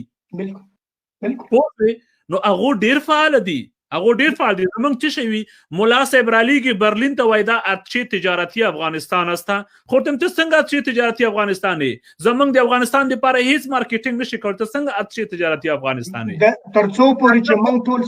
په دې دا څنګه کولای شو چې موږ په حکومت باندې یا څنګه کولای شو چې موږ خپل د شیطان خانه وتړو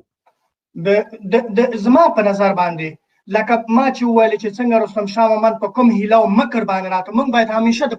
د پاکستانیانو مکر ته متوجه اوسېږو یو عوام باید په ټول عمر هر پاکستاني سره پیښه یعنی یو پښتون دی یو پاکستانی دی جدا کوم هر پاکستاني سره چې مخ کیږي او دې چې وایي چې پهله پاکستان د هرې خبرې ته باید موږ شک په سترګه وګورو که دې وایي خدای یو دی یو وارې پرې فکر وکړو که دې وایي چې خدای یو دی یو وارې فکر وکړو چې دې څومره په دې خبره کې رښتینی دی د دې رښتینولي وګورو چې دا رښتیا وایي چې خدای یو دی او که د مکارت او رسالت ما ورته وویل چې رستم شاه ما ډېرې خاطرې لرم ما چې دا کسان نومونه واخیسته د دې مې په دې خاطر چې دا خلک په دې پوه شي چې ځکه زما یو عرصه د دوی سره د مبارزې نه تېره شوې ده یو عرصه د پاکستان سره په جنجال کې تېره شوې دویم د پاکستان سفارت ته ټول خلک تلونکي او راتلونکي باید وڅارل شي بالکل بالکل بالکل بالکل بالکل ټول باید وڅارل شي او دریم دا زه خو وایم دا مخکې څارل شوی وای اوس خو زه وایم چې بند شي یخي بند شي بندېدل بل دا دی زما پلار ته یو چا وویل که موږ د پاکستان نه افغانستان ته لاړ شو موږ به د ولږې مړه شو نو پلار مې ورته وخندل خدای دې وبخي هغه ورته وخندل موږ چې پېښور ته راغلو ویل دشته کې پراته ویل خدای وساتلو او ویل په وطن کې زموږ خپلې ځمکې دي د ابا او اجدادو ودانۍ هم دي خړې کورونه هم دي دیرې دي نو ویل پکې د ولږې مړه کېدل ویل دا نو عجیبه ده ما لپاره ویل دا خبره عجیبه ښکاري مننه ډاکټر تاسو اوس یا په پروګرام کې د حابیل ورته نوبت ورکو تاسو حابیل صاحب مهرباني وکړئ حابیل پنشيري زه کمره موقت وخت لپاره بندوم چې خلکو انټرنیټ باندې زور را نشي اوکې حابیل صاحب مهرباني وعلیکم السلام خلاص درته مهرباني وکړئ پاکستان سفارت برای سلامت باشی قاری صاحب شما گفته سفارت پاکستان باید بند شود اگر به گفته ما باشه به گفته مردم باشه من بگم سفارت پاکستان باید کد راکت بزنه این خب بند خب بسیار یک گپ عادی است چرا پاکستان ما رو تقریبا 40 سال میشه 40 سال یا 30 چند سال میشه که روزانه چقدر نفر ما کشته میشه شهید میشه یک تا مرد مطالعه نیدیم در نمیقدر سال که یک نفر در دموری سفارت پاکستان جمع شده باشه به خلاف از چیزی گفته باشه یعنی در کل افغانستان مرد نداریم در راضی او سر اومنی راضی ملګرو دا اومنی حقایق ډیر تریخ وي حق تریخ وي یعنی که زده اوست همینطور قاری صاحب تا اگه خودت من خودت بگو قاری صاحب تا امروز سال دیدی کدام نفر جمع شده باشه رفته باشه در مورد سفارت پاکستان مظاهره کرده باشه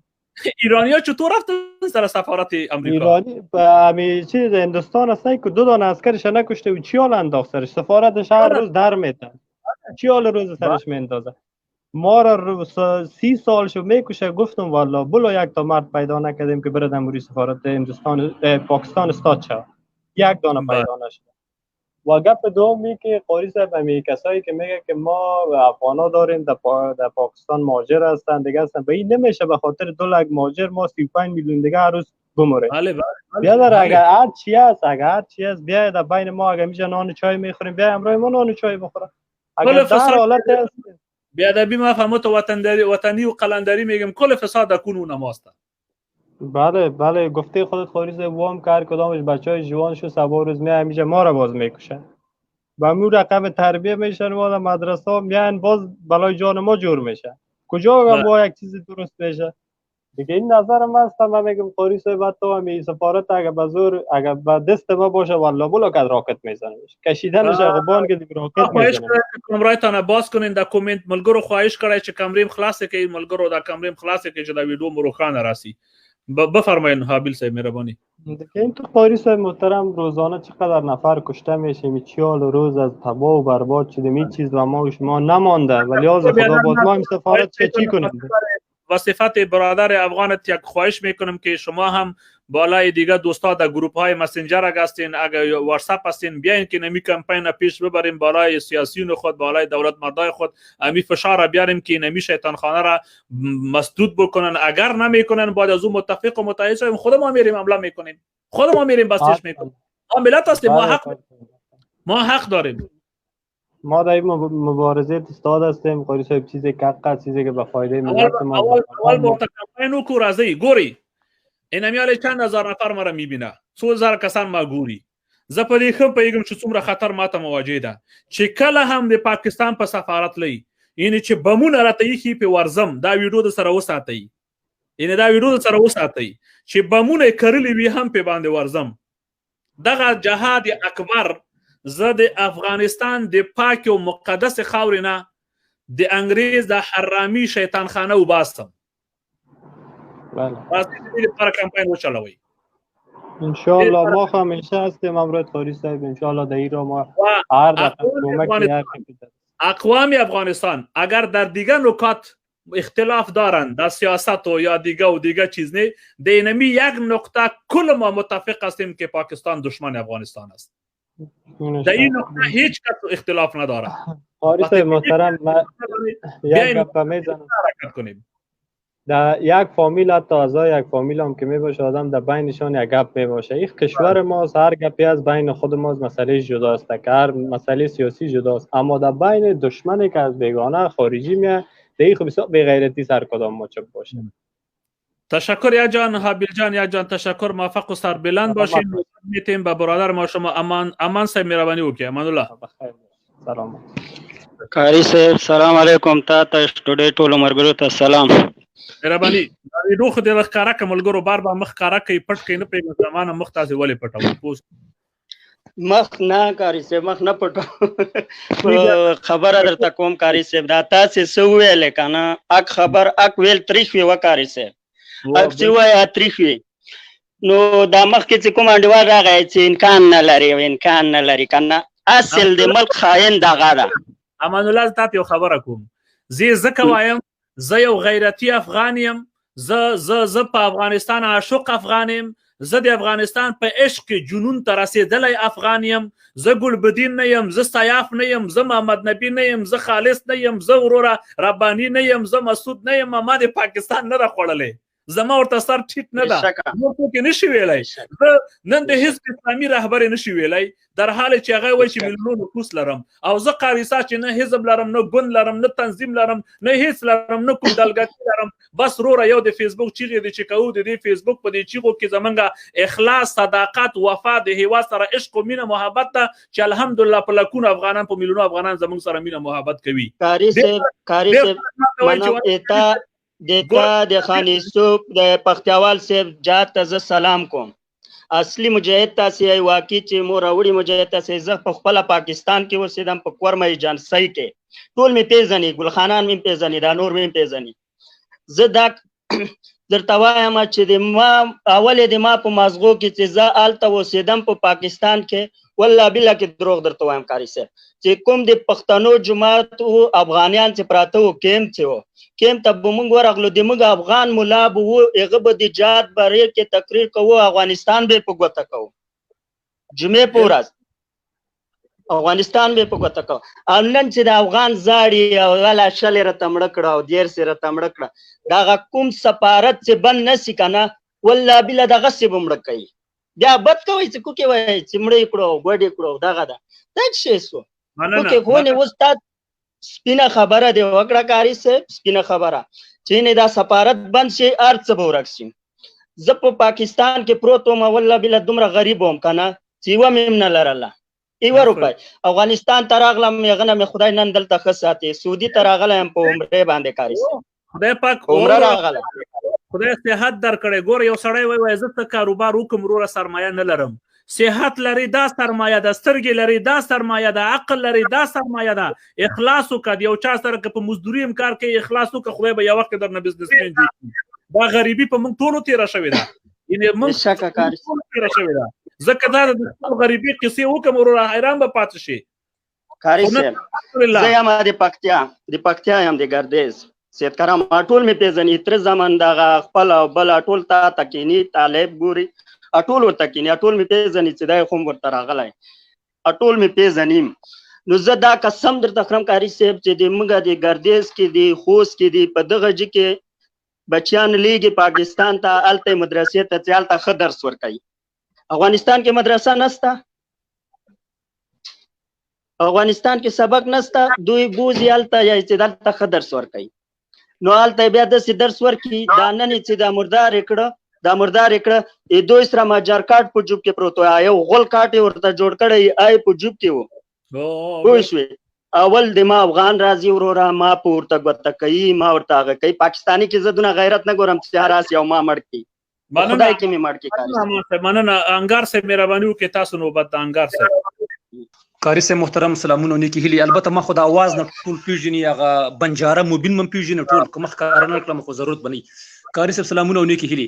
بالکل ګوري تاسو پر رب باندې باور وکړئ 14 کاله ما په کوزه پښتونخوا کې موږ تیر کړي، موږ د کرا په کور کې اوسېدو. دا یو دوهم زما پلار به جمعات ته ډیر په شوق باندې ته د ګلخانانو د لاسه بدای په لسم صف کې ودرېده.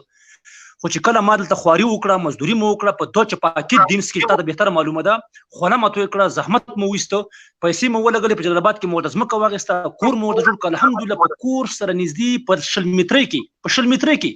داسې یو مسجد کې دی پالونکی دی، د هغې یعنې روزونکی دی. دا مایک بند کړه وروره چې دا د شینواري صاحب خبرې ګډې وډې راځي. دا لاندې زما د عکس لاندې چې دا رمضان الکریم عکس دی، دغه مایک وروره بند دا مایکونه ټول بند کړئ ملګرو، چې راځئ مایکونه بندوئ هیله کوو.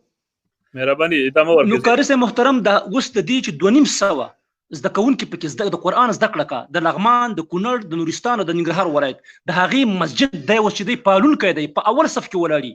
تر څو پورې زما پلار چې په هغې دغه کې نه وي که نه والله که هغه جمع نه ودرېږي. مطلب دا نه چې لکه جمع ورته ایساروي، خو دومره حده پورې چې هغه خامخا ځان رسوي. الحمدلله د وطن دا مزیدي په جمع مونځ کا، اول قدم کې ولاړ دی، اول صف کې ولاړ دی، او الحمدلله خپل کور هم خدای راته راکړی دی دوه. بل قاري صاحب ګورې موږ د 2009 نه چې دا سوشل میډیا راوتلې ده او فعاله شوې ده، او مثال په لیکلي بڼه او په دا لیفونه او دا څنګه موږ دغه کړی چې دا سفارت بند کړئ. ګورې د افغانستان حکومت بارو بار دا خبره کړې ده چې دا ټول ترهګر د ښکته خوا نه راځي، که افغان دی د افغانستان او که د کوزي پښتونخوا پښتون دی، په تورخمه په دې دغه باندې راوړي، په انګور اړه په دې ځینو باندې حکومت تایید کړې ده، سیاسیونو تایید کړې ده. انګار صاحب زه اوس وایم که نه دا اوس موږ تاسو د لایف 2000 کسان ګوري که نه، دا خو یوازې د دې لایف خبرې نه دي. دغه ځوانان څومره وکیلان پیژني تلیفون راځي کوته چې وکیل صاحب زه ستا موکل یم، لطفا ته یو غږ پورته که سفارت موږ نه غواړو. صحیح ده، سیاسونو باندې غږ وکوي، هر څوک خپل مسؤلیت ادا کړي. وروره داسې دا ته وګورئ دا توره د کېږي موږ تاسو وروره روژه ماتې په وینو باندې روژه ماتوو، موږ په وینو روژه ماتوو، قسم په والله بالله په وینو روژه ځکه ماتوو. دلته به مې وروره مخې ته ایښي وروره هندوانه، او دلته به وروره زه ګورم وینه هندوانه خورم لکه وینه چې خورم،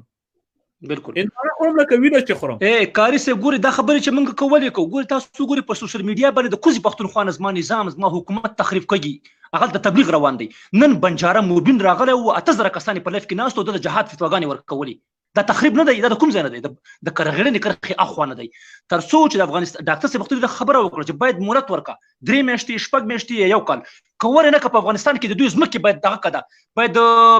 حذف کړه، باید د هغو سرتیرو شهیدانو سرتیرو اولادونو ته باید ورکړه. هغه کې زما خپلوانې که پردي کار څوک انګار صاحب کومه مجبوري ده چې د پاکستان سفارت موږ دلته خو ډاکټر غني ته دا 15 کاله د سر په کاسه کې اوبه ورکړې، جنرال راور زاهد شهید که په تورخم کې کومه بدتباهي بربادي ونه کړه، په کابل ګوره، لغمان ګوره، خیوه ګوره، ته خیوې کې خبرې دا پرون څومره کسان شهیدان شوي،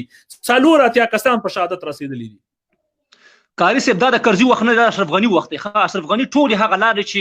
مخکې لکه بندې وي هغه د خلاصې کړي دي. ګورئ که موږ ضرورت لرو د روغتون لرو، د حکومت باید جوړ کړه په افغانستان کې، په هر ولایت کې باید داسې روغتون جوړ کړه چې په هغې کې د هر مرض علاج پکې باید وشي. ولې نه جوړوي؟ په حکومت نه موږ دا هیله کوو، په هغه باندې موږ غږ ورباندې کوو، په خبره چې ورنه غوښتنه کوو.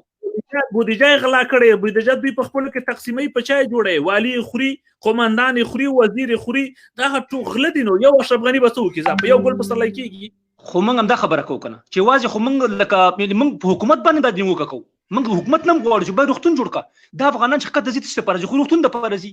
اوس ګوري د کوزي پښتونخوا په افغانستان کې ډیر د مزدوري د پیسو د ګټلو چانس پکې ډیر دی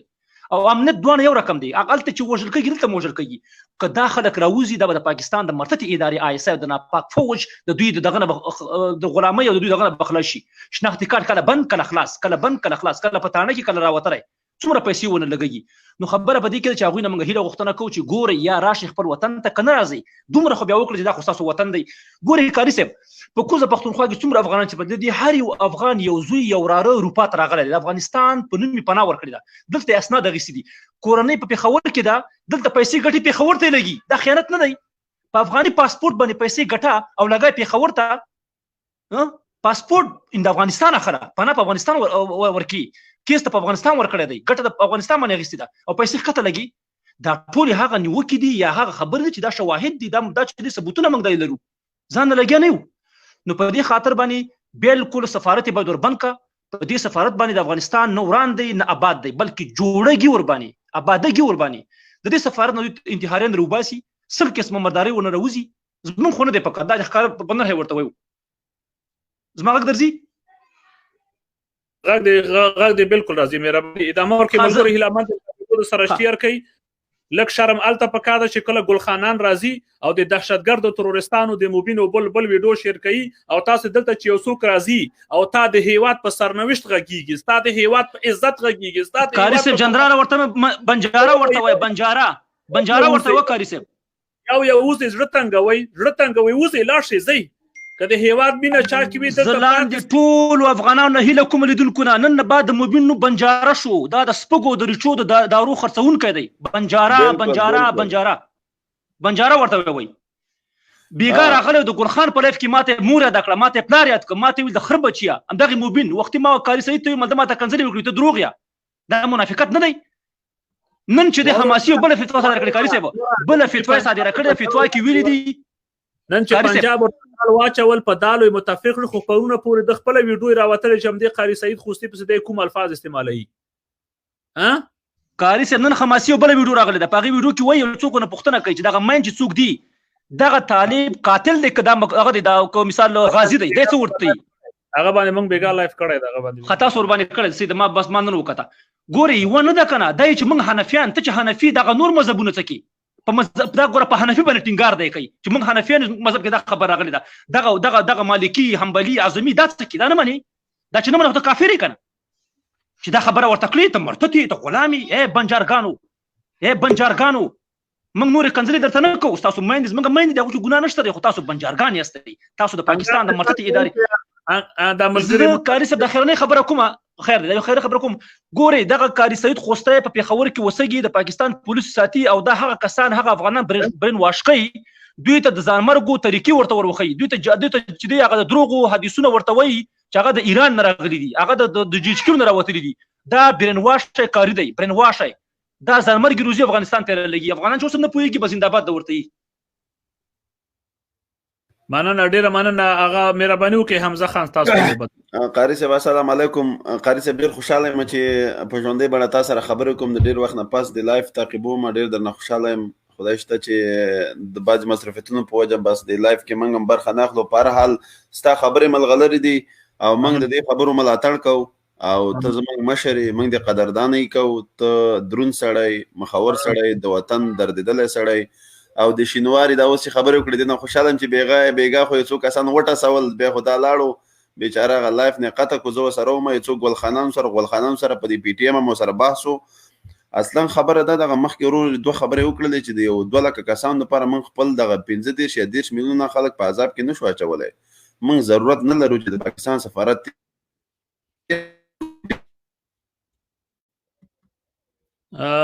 سفارت لخوانه زما غږ درځي غږ دې بند شو خو اوس شو مهرباني ادامه ورکړئ دې ورور ویډیو بیغي جام سو رانا تاسو مهرباني وکړئ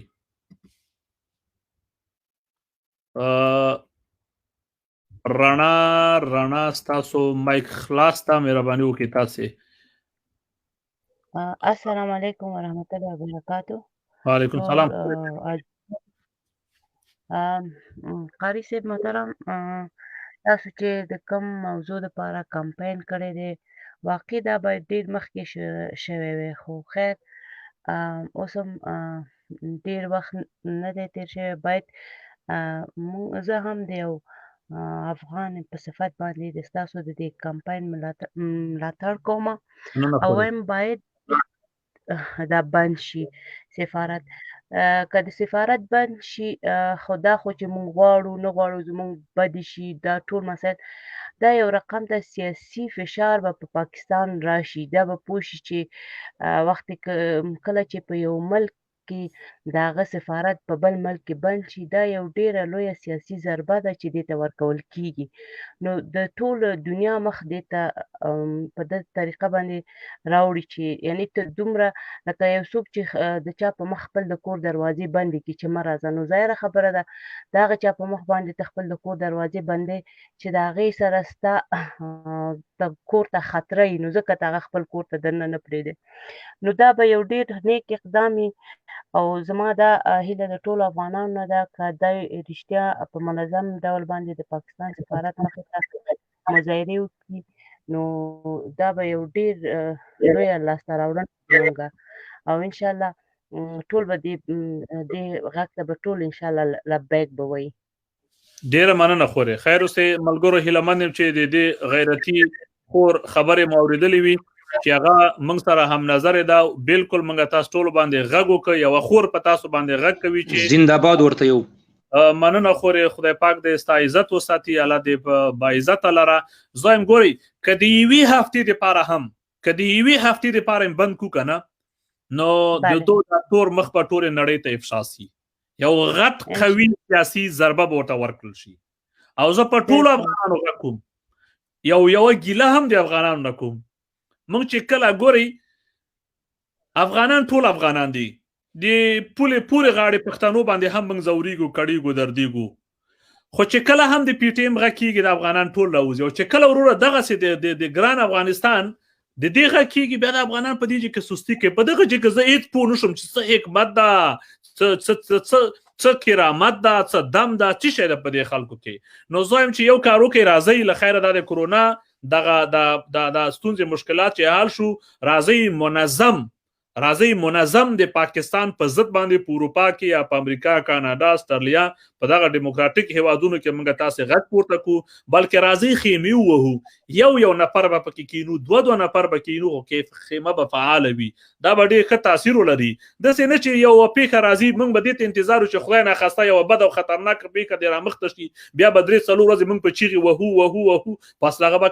کراري شي. راځئ چې د اوږدمهالې دپاره، د دراز مدت دپاره موږ تاسې یو څه طرحې پلانونه جوړ کړو، په دې باندې موږ تاسې کار وکړو. راځئ چې دغه سفارت دغه اوس تاسې د افغانستان په سیاسونو فشار راوړئ. زه په دې مطمئن یم چې زما په شمول تاسې ټول په هر کې معرفت او پیژنګلو لرئ، غږ مو تاثیر لري، په وزارتونو کې لري، په پارلمان کې لري، په سنا کې لري، نو غږ پورته کوي چې دغه شیطان خانه دې وتړل شي. یعنې که یوه ورځ هم وتړل شي، دا ستاسو دپاره لویه بریا ده او د دوی د تور مخ ټولې نړۍ ته افشا کېږي. دوی دپاره یو لوی سیاسي شرمندګي ده د پاکستان دپاره. راځئ دا کار وکړئ. ډېره مهرباني خورې ملي قیام ورور، مهرباني وکړئ تاسې قیام ولی صاحب. السلام علیکم قاری صاحب، تاسو ته او ټولو لیدونکو او اوریدونکو ته سلام او نیک هیلې وړاندې کوم. قاری صاحب، په دغه خبره کې موږ او زموږ په ګروپ کې چې څومره انسانان دي ټول ستاسو سره ولاړ در سره ان شاء الله تعالی. او ګوري تاسو دې ته باید توجه شي، دغه انسانان چې دلته زموږ ستاسو د خبرونه ګوري په دې توجه شي. په حدیث کې راغلی دي د حضرت محمد مصطفی صلی الله علیه وسلم د خلیفه ابو هريره ته چې که ستاسې سره څوک غلطه روایه کوي د هغه څه خوابدې سي او د هغه سره تاسې خپله روایه پرې کړي د هغه سره زموږ او د پاکستان د پولو او د ټولو شاوخوا زموږ ښه روابط نه سره لرو. دوی همیشه راځي په موږ کې کشت خون کوي، بمباري کوي، بمونه چوي، خودکش حملې والا راستي، کوچني ماشومان راستي، بمونه یې باندې تړلي راستي. دا ټوله په دغه باندې زموږ ستاسې تخریب کوي. نو په هغه مځکه کې تخریب کېږي په قرآن شریف په اوله سپاره کې دي چې ستا په ملک کې په مځکه کې څوک تخریب کوي هغه سره غوڅ کوه. نو موږ تاسې باید دا سفارت باید موږ بند نه کړو، یوازې موږ باید د منځه یوسو او د دوی سره عموما دا دایمي باید د دوی سره موږ دغه سفارت ورسره بند کړو، قطعا ورسره خط و برید کړو ورسره چې ستاسې سفارت ته موږ ضرورت نشته. ته فکر وکړه اسرائیل او ټوله دنیا ته هغه ملکونه چې په سخت لیست کې نیول دي و هیڅ چاته ویزه نه ورکوي، د هغه سفارت نشته په هغه ځای کې وجود نه لري چې هیڅ امکان نه لري چې تاسې موږ په خاوره کې. زه دا وایم چې زموږ ستاسې پر بارډرو باندې پر هر ځای بارډرو باندې داسې سیستم باید کښش وسي، داسې انسانان باید کښش وسي چې پر هغه ځای باندې دوی څه پوښتنه کوي چې وروره ته د کوم ځای چیرې ځای څه کار دی د څو عمر دپاره ځي افغانستان ته چې دی زموږ ستاسې د خاورې نه قطعا باید دته اجازه ورنه کول سي چې دی زموږ ستاسې په خاوره کې د الله نچپ شک کښېږدي. ته ګوره تاسې شاهد یاستئ دغه په دغه اسپتالو کې چې د زموږ ستاسې په روغتونو کې د چاودنې وسوې دا ښځې د یتیمان د کونډیانې پېښې سوې جوړ سوې دا نور په جنازو کې زموږ ستاسې بمونه چوي دا یوه ورځ نه ده 2 ورځې نه دي. دا د دې مسلې چې د ورځې دغه ورځ چې د پاکستان خښته ایښول سوې ده زموږ ستاسې خښتې ایستول کېږي، د دوی خښته ایښول کېږي، زموږ خښته ایسته کېږي زموږ د وطن ځای. نو زموږ ستاسې د خلکو څخه مغز سر ته مغز راځي چې دغه په دې مسلو کې به فکر کېږي چې دا آیا دغه زموږ دوست دی کوم دښمن دی. نو زموږ ول د دوی سره نه خوابدي کېږو، داسې ورسره خوابدي سو چې نه موږ ستاسو و هیڅ ته ضرورت نه لرو، و ستاسو د زړو رومیانو ته موږ ضرورت نه لرو، و زړو پټاټو ته موږ ضرورت نه لرو چې تاسې موږ ته رالیږئ. د سپي غوښې په موږ خوړلې دي، د خرو غوښې په موږ باندې خوړلې دي چې د حلال مهر باندې وال دي. موږ به څه مال مغز سره راځي کندهار ته د سپي غوښې راځي، د خرو غوښې ورته راتللې. تاسو فکر وکړئ پکتیا ته دغه پکتیکا دغه په هر ځای کې چې موږ تاسو موږ بارډر ورسره لرو د سپي او د خرو غوښ په موږ باندې خوري. تاسو فکر وکړئ و لندن او فرانسې او امریکا او دغه ځای ته دوی د موږکانو غوښې وړي په سمبوسو کې جوړوي چې د حلال ټاپای باندې لیکلي په ټولو مغازو کې باندې خرڅېږي. دا هغسې جنایتکاره خلک دي چې دوی وایي چې وایي د خرې شیدې وایي ته کولی شي چې وایي د شیدو رنګ خو سپین دی نو فرق یې څه شی دی وایي. نو چې تا داسې فکر وکړئ چې دوی وخت د خپل په بي بي سي د لندن په بي بي سي کې په دې باندې خپرونه کې خبرې ورسره کولې چې پاکستانی په $400 باندې خپله مور خرڅوي، چې په $400 باندې سړی خپله مور خرڅ کړي هغه څه حیثیت ولري. موږ تاسو دغه لازمه ده چې قطعا د دوی سره نه ویزې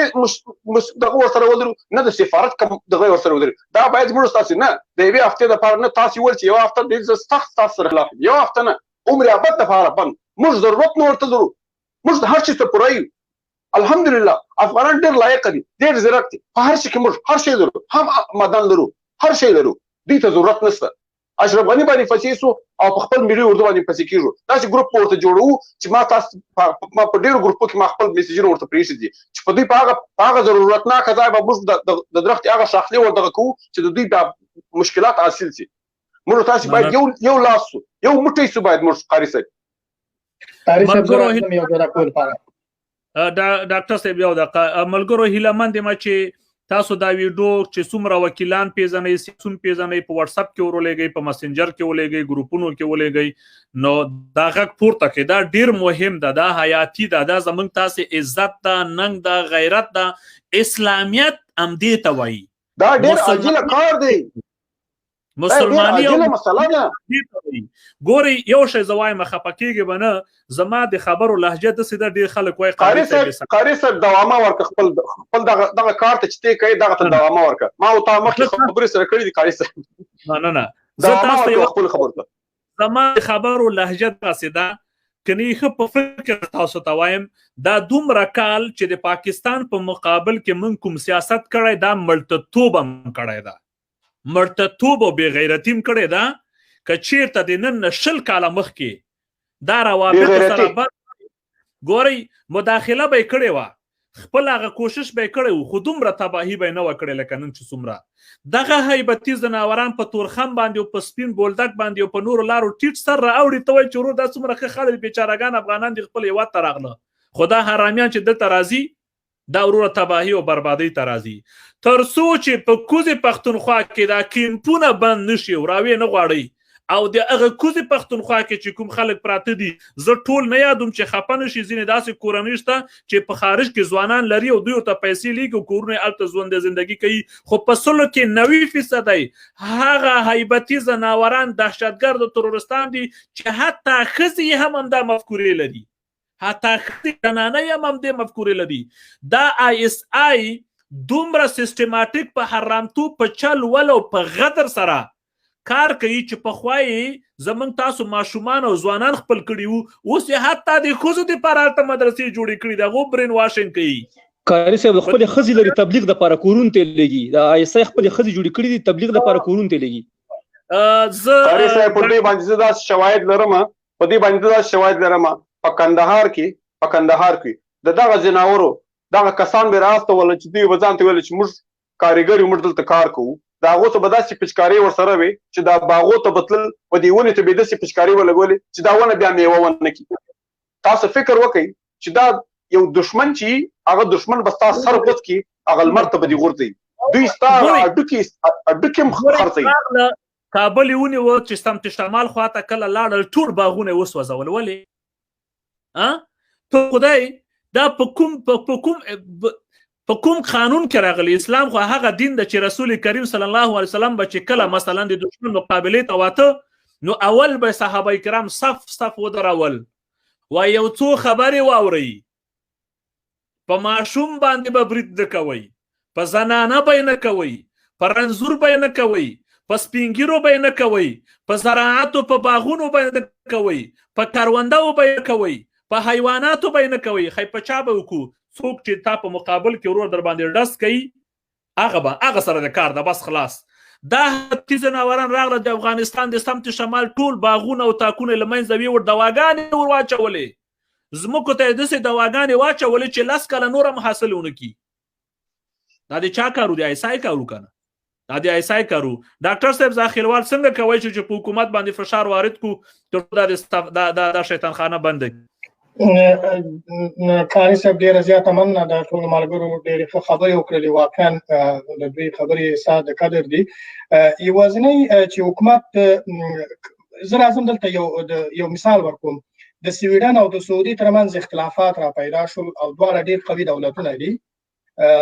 د سعودي دوی اکثره ملګري په دې عقیده دي که د سفارت لرې شي نو هېڅ فایده نه کوي ولې نه کوي سویډن د سعودي په مقابل کې یو څه ګستاخي وکوله په تجارتي برخه کې سعودي د سویډن سفارت ورته راوشاله دواړه د دنیا تقریبا قوي دولتونه دي نو هغه وخت کې زه په ولایتي شورا کې مسؤل کس وم ولایتي شورا کې وم سیاست کې د سویډن سیاست کې برخه درلودله نو واقعا هغه وزیر خارجه چې دا ډېره زوروره ښځه وه او ډېره په خپله خبره ولاړه وه په هېڅ خبره باندې د چا خبره یې پروا یې نه ساتله دا خبره ځکه په دې خاطر لږ اوږده کوم چې ځینې خلک په دې باندې پوه شي چې مارګوټ اولستروم نومېدل هغه وزیره نو سعودي چې د دوی سفارت راوشاړه نو په سویډن د دومره قدرت سره د دومره سپر پاور سره چې د سعودي 90% سلا او دا ټول مهمات سره شریک دي دوی تجارتي لري سویډن مجبور شو د دومره قدرت سره ورغی او د سعودي نه بخښنه وغوښتله او وی ویلې چې په راتلونکي کې به هیڅ قسمه داسې شی نه کیږي چې هغې کې د سعودي لپاره فکر وکیږي چې د هغې په کورنیو چارو کې مداخله وي اوس راځم دولت د افغانستان ته اول دا ډیره موږ لپاره سخته ده چې اوس موږ په افغانستان کې دا معلومه کړو چې د پاکستان جاسوسان څوک دي ځکه زه چې څومره مطمئن یم پخواني ټول مجاهدین 80% د پاکستان جاسوسان دي قومندانان او رهبران 80% 20% پاک مجاهدین یا شهیدان شول یا څه ژوندي دي او هغه چېرته راري ماري چلی او نه په څوک خبره کیسه کړي او نه موږ او ستاسو غوندې نه څوک اواز اوري نه څوک یو دلیل دا دی چې پخواني مجاهدین دوی به دا امتیاز ځانته ورکړي چې دوی د روسانو په مقابل کې جهاد کړی دی خو دا امتیاز هلته دغه کېږي چې دا د حضرت محمد صلی الله علیه وسلم حدیث دی چې ته د څه شي لپاره هجرت وکړه او د څه شي لپاره د جهاد وکړه هغه تا ته خدای په دې دنیا کې درکړي د هغې دنیا تمامه کړه دوی د بنګلو ښځو او دوی لپاره جهاد او هجرت کړی هغه ورکړل شو دوی نه په موږ احسان کولی شي نه په خدای احسان کولی شي قاري صاحب همداسې نه په اسلامي شریعت کې د ګاز د میدان تا ته خو معلوم چې زه مولوي هم یم یو حدیث شریف هم ده چې قیامت ورځ هغه درې کسان چې جهنم ته راکاږي چې یو شهید ده او یو عالم ده او یو سخي ده خو هغه بدله ما لاس لنډ وویل کنه د دوی نه د حکمتیار نه د بل جهادي رهبر نه د سیاف نه د رباني نه د ابو محمد نبی نه د مولوي خالص نه د بل بل بل بل بل یعنی پښتون هزاره په ګل نه لټوم د دې هیڅ په منګ سان نشته دی او نه په خوده شته دی دوی چې د چی لپاره کړو هغه ټول دوی ته ورسېدل دوی باید په یو شکل د اشکال باندې د امتیاز خلک نه دي بلکې دوی د محاکمه کېدلو خلک دي خدای به محکمه کوي او خو وخت هغه ورځ به ان شاء الله راځي چې موږ به هم محکمه کوو یو خبره دا ده چې په دوی په باره کې موږ جدا فکر وکړو او دغه سیاسي رهبران جهادي رهبران ته نوم استعمالول دا د جهاد سپکاوی د جهاد پورې خندل یو خبره دویم د پاکستان سفارت لکه څنګه چې وکړل ټول تلونکي او راتلونکي خلک باید قوي استخباراتي کسان چې هغه کسان چې هغوی واقعا وطن ته ژمن وي هغوی له هر څه نه اول افغانستان وي د هر څه نه ورته افغانستان مهم وي که دې پکې مري که چوي که ورغېږي که هر څه پکې افغانستان د لپاره د یو لار د چینې شي بندولې درېیمه لار دا ده چې د موقت وخت لپاره دی یو کونسلګري د دوی پرېږدي او ټول سفارتي تعلقات دوی سره قطع کړي او کونسلګري یا یو څو مامورین دي په د ډیپلوماټیکو خبرو لپاره پاتې شي نور ټول ورته وشړي په ټوله دنیا کې مروجه سیستم دی او کله چې دغه کیږي حتی په جهان کې اسرائیل دا کار کړو چې فکر کوم لکه چې لبنان کومه کیسه کړو او دوی دا غوي په بدیل کې دا غوي ډیپلوماټان ورته بندیان کړو چې بیا لبنان د اسرائیل په خپل سر کې خو دا ورته چې زمونږ د توبې په نسخه به دا کار نه کیږي یا د ورسره دا کارو کې بل دا دی چې زمونږ دغه چې دا ډېر سخت راشوانی موږ ډېر زیات کنځلي ورته کوو دولت ته کنځلي کوو ځکه لکه د ډاکټر عبدالله او بل ته دې هم د کنځلو حق ځکه نه لرم چې زمونږ ولس دومره د خپل وطن په اړه دغه د په اصلاح اخلاصمن نه دی چې طالب ته راځي ډوډۍ ورکوي نو بیا عبدالله ته کنځلي څنګه کوم زه عبدالله ته بلې کنځلي وکړم زه اول باید خپل د ورور ته مې تر زوی ته مې کاکا زوی ته ماما زوی ته مې کلیوال ته مې کنځلي وکړم چې بیګا طالب ته ډوډۍ ورکړي او عسکري شهید کړی دی عبدالله بیا وروسته دی ځکه چې په اسلام کې موسی وانظر عشیرتک والاقربین اسلامي اصول هم دي کنه او اول د خپل جهاد شروع کیږي کله چې زه په خپل باندې وس نه لرم نو عبدالله ته مثلا بل هغه معنی ډیر لري دی هغه ته کنځلي کول دا بل خبره ده بل دا دی چې اوس هغه وخت نه لکه څنګه چنګارجان وویل هغه ما هغه پیژنم په بدل نوم باندې راغلم بس چې موږ د ولګي نه مړ کیږو ټولې لارې اوس خلاصې دي اوس موږ هوایي کوریډور لرو چین سره ترانزیت لرو ازبکستان سره لرو تاجکستان سره لرو د جرما په سویډن کې د افغانستان انار وخوړل د دې نور هغه خبره نشته زمونږ انار دلته راورسېدل موږ د پاکستان د خصام مارکیټ پاپړ او پولیو د دې د اخستو پلور نظام خلاص کړی دی ما ته د خانجان الکوزي خبره یاد شوې ده چې زمونږ هیڅ کله هم داسې نه دي شوي لکه په دغه څلور کلن دوره کې چې زمونږ د مال ضرورت یو دومره څوک موږ ته مال کوټه کړي یعنی هدف یې دا و چې موږ ته لارې دومره خلاص شولي چې نه موږ چاته ضرورت لرو او نه موږ د چا وسیسان منلی شو زمونږ ډیمانډ اوس په 80% په نوره دنیا باندې پوره کیږي بل پاکستان موږ ته ضرورت لري موږ پاکستان ته ضرورت نه لرو دا شي ته ګوره پاکستان کو غواړي چې منځنۍ ختیځ ته لاره تیره کړي طالب او داعش دي نور بوزي او د نواز شریف په ښځه او د مشرف په ښځه دي نکاح کړي موږ نه دي پکار موږ ځکه هر زه یوازې خبره کوم دغلته ملګرو ته خلافت او امارت د طالبانو دا ماته د وحشت او بربریت دویم نوم دی زه چې په یوازې ځان یوه ورځ په دې دنیا کې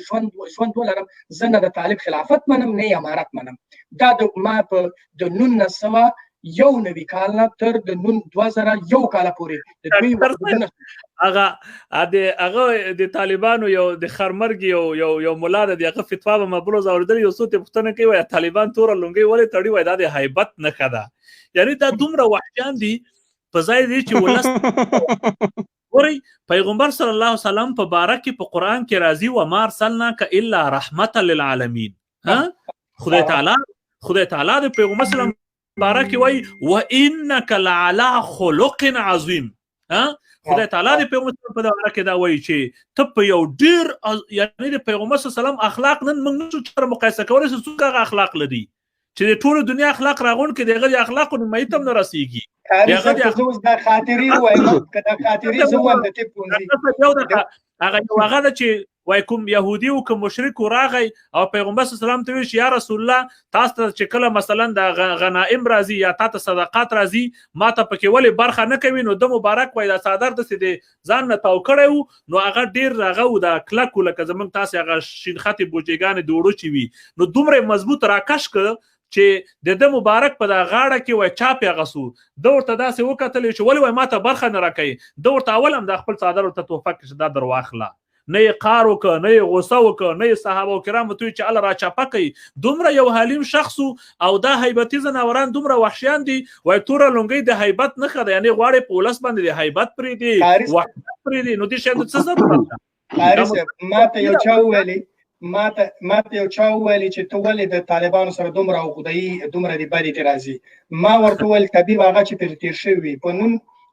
ما ته یاد چې طالبانو پر موږ باندې ډزې وکولې د ننګرهار طب پوهنځي محصلین شهیدان شو زه هم یو د هغه محصلینو له ډلې نه وم چې دوی زما د وژلو پسې ګرځېدل او ومې وژني په ننګرهار طب پوهنځي باندې ډزې وشوې زموږ څه ملګري شهیدان شو یو پکې دادوله او د دې لوګرو او څه نور ملګري یو پکې د خوږیاړو یو ملګری اوس هم د سوډان کې اوسېږي راغلی دی هغه لګېدلی د خپې وډوکي نشته دی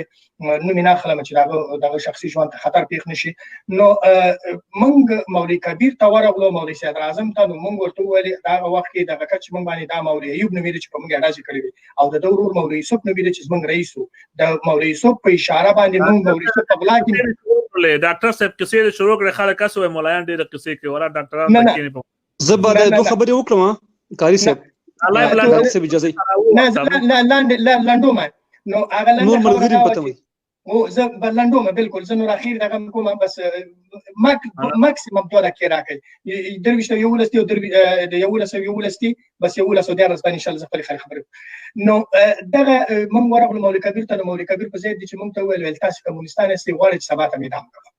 دا نو ما ورته ویل چې د خلافت اسلامي که دغه معنا وي نو موږ د خلافت اسلامي نور نه غواړو او مګر ځکه ما وعده وکړه چې خلافت د بربریت او وحشت دوهم نوم دی دا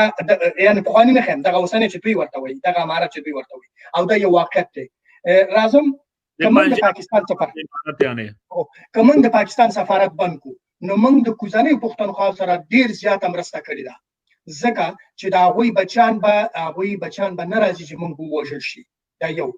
دویم سیمې خاردار ماته ډېر خلک وایي چې زه ورته دا ډېر ښه وکار وشو اوس د سیمې خاردار نه چې طالبان راوړي نو پاکستان ته بل چا وروړه دا پاکستان د طالبان خو تا خو سیمې خاردار ولاړو دا اوس د کوم ځای نه راځي که یعنې دا د دوی دپاره یو پخپله دوی پر ځان باندې د تورستانو مهر ولګاو په سیمې خاردار په راتېرېدو سره بل ملګري دا دي چې راځئ د پی ټي ایم سره په کلکه ملاتړ وکړو د پی ټي ایم مسله داسې نه ده پی ټي ایم چې دی که د پی ټي ایم قدرت ته ورسېږي واک ته ورسېږي نو په افغانستان کې د دوی د سربازګرۍ د پنجابي استعمار د سربازګرۍ او په پښتنو کې د طالبانیزیشن مفکوره د منځه لاړله موږ طالبان غواړو قاري صاحب هم یو وخت کې طالب و ما هم کلیت شرعیه مدرسه په کشتغرۍ کې ویرېده زه داسې یو دغه مابل د خماسي په خلاف یو ویډیو کړی قاري صاحب ته ورسېدلي که نه به رسېدلی ټکي په ټکي مې ورته د کتاب صفحه په صفحه مې ورته رد ورکړی دی او زه ورته ما قاري صاحب ته معلومات موږ بعضې سني بحثونه هم ډېر کړي دي یعنې زه ورته په دغه وړوکي سره چې زه ډاکټر یم خو زه وایم چې لله الحمد زه یو مسلمان ډاکټر یم خو داسې مسلمان ډاکټر نه یم چې هسې مسلمان یم دا دې خبره وکړي زه ورنه کتاب غواړم کتاب ورته ښیم او د دې قاري صاحب په لایف کې مې ورته پاکستان سفارت همدا نن شپه باید بند شي موږ هیڅ ډول کې نه مړه کېږو او څوک چې د افغانستان نه راځي زه بیا د پلان خبره مې کوم موږ چې پاکستان ته لاړلو موږ په دشته کې اوسېدلو او بیرته چې راغلو خپل وطن هم ځمکې دي نو څنګه دغه پېښور کې چې پراته پښتانه وایي چې موږ په افغانستان ته شو موږ بدولو کې مړه شو و خدای بندګانو تاسو په خپل وطن کې ځمکې لرئ د پلار نیکه نه پرته کورار یې پټی پاتې دی خمینه لرئ ځای لرئ پردۍ دشتې ماباد یې ویلی شو خپل پټی کورار یې نه شي آبادولی دا غلطه لعنتي مفکوره ده چې د خپل وطن د بربادۍ سبب کېږي زه ورته ستاسې په دې لایف کې جولۍ غواړم چې څوک په پاکستان او پېښور کې چې خدای او قرآن او د دې ماشومانو پرون چې شهیدان شوي د دغو وینو ته وګورئ نور پاکستان پرېږدئ راځئ خپل وطن ته راشئ ډاکټر صاحب تاسو ته باید یو حد اقل یو ساعت باید قاري صاحب درکړه علم تاسو بحث ډېر علمي دی ماشاءالله یو ساعت باید تاسو ته چې کوم ویډیو کړی هغه بیا په مسنجر راولېږه چې موږ یې د سره شیر کوم ما نه ده لیدلې او انګار صاحب تاسو خپل آخري پیغام بالکل زه قاري صاحب بخښنه غواړم څوک مداخله ونه کړه ډاکټر صاحب خبرې ټولې تایید وړي انګار صاحب تاسو خپل آخري پیغام بالکل قاری صاحب دغه خبرې ټول د قدر وړ دي او احترام ورته لرو خو ته به ډیر وخت ورکړی شي په آینده کې ګوري خبرې د سړي ډاکټر صاحب د قاری صاحب د افغانستان د مسلې حل دا دی سفارت بندول په افغانستان په لوی پکتیا لوی کندهار لوی ننګرهار او په شمالي ولایتونو کې 1500 بستریز تر 1000 بستریز پورې غټ مجهز روغتونونه جوړېدل پکار دي حکومت دا کار باید وکړي که غواړي چې خپل هیواد او خپل ولس د جنگ نه وژغوري دا باید وکړي دا یو خبره بله ده بل وګورئ نظامي ځواکونه او استخبارات د پاکستان د مرتد ادارې او ایسا خواته چې دوی باید زیات کا هغه ته کشفي ارګانونه باید ډیر ځای په ځای کا او بل وګورئ د کوزي پښتونخوا پښتانه موږ سره ډیر کومک کا ډیر سره کړی دا دی کوم په امنیت باندې ګوره منګه افتخارانه په ویاړ په افتخار سره موږ خپل امنیت سره همکاري کوو یعنی باور وکړئ دومره ځوانان ماته د همکارۍ دلچسپي لري چې څنګه کوای شم امنیت ته وروره خبر ورکم څنګه کوای شم دا وکم څنګه دا وکم یعنی باور وکړئ زه دا خبره په لایف کې په دې خاطر کومه چې کېدای شي زموږ په ارګانونو کې داسې ارګانو چې هغه ته وروره خیر ورسیږي اگر که دا خبره ښه نه ده په لایف کې دا خبره ښه نه ده یعنی باور وکړئ دومره معلومات چې موږ ته د افغانستان دپاره راکول کیږي د دشمن دغه د تباهي او بربادي پلانونه یعنی کېدای شي په ملي امنیت کې به زم هلته خو ډېر ریاستونه دي ډېر رئیسان به دومره معلومات نه لري خو زه بیا هم په خپلو ټولو حقیقت چې مهرباني وکړئ ځینې معلوماتونه تاسې په دا مشرې چې زما ورور اجازه راکړئ یو دقیقه صبر وکړئ تاسو نو قدر کوم راته پته ده چې ما بیا دوم ځل راواخیستلې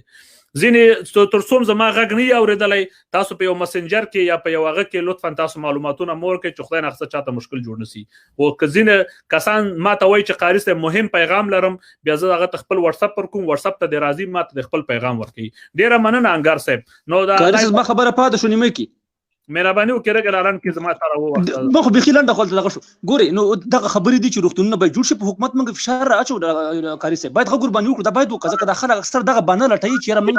د باندې کې ته زمانه روسته ته اوس لایو راشه پوس زمانه روسته ته یو لایو وکړو پروګرام وکړو چې موږ و دا ملګری ټول لایبونه وکړي دغه د سفارت غږ پورته کوي یعنی که هر څوک کې کوي ماته مسنجر کې راولي چې زم په خپل پاڼو کې شیر کم تر څو ورځ ځوانان راسي ورور دغه قوت پیدا کړي بالکل چې موږ به خامخا به کوو ان شاء الله خامخا به کوو نه خامخا د تاسو سره غږ د بدرګه کو د سره دغه کو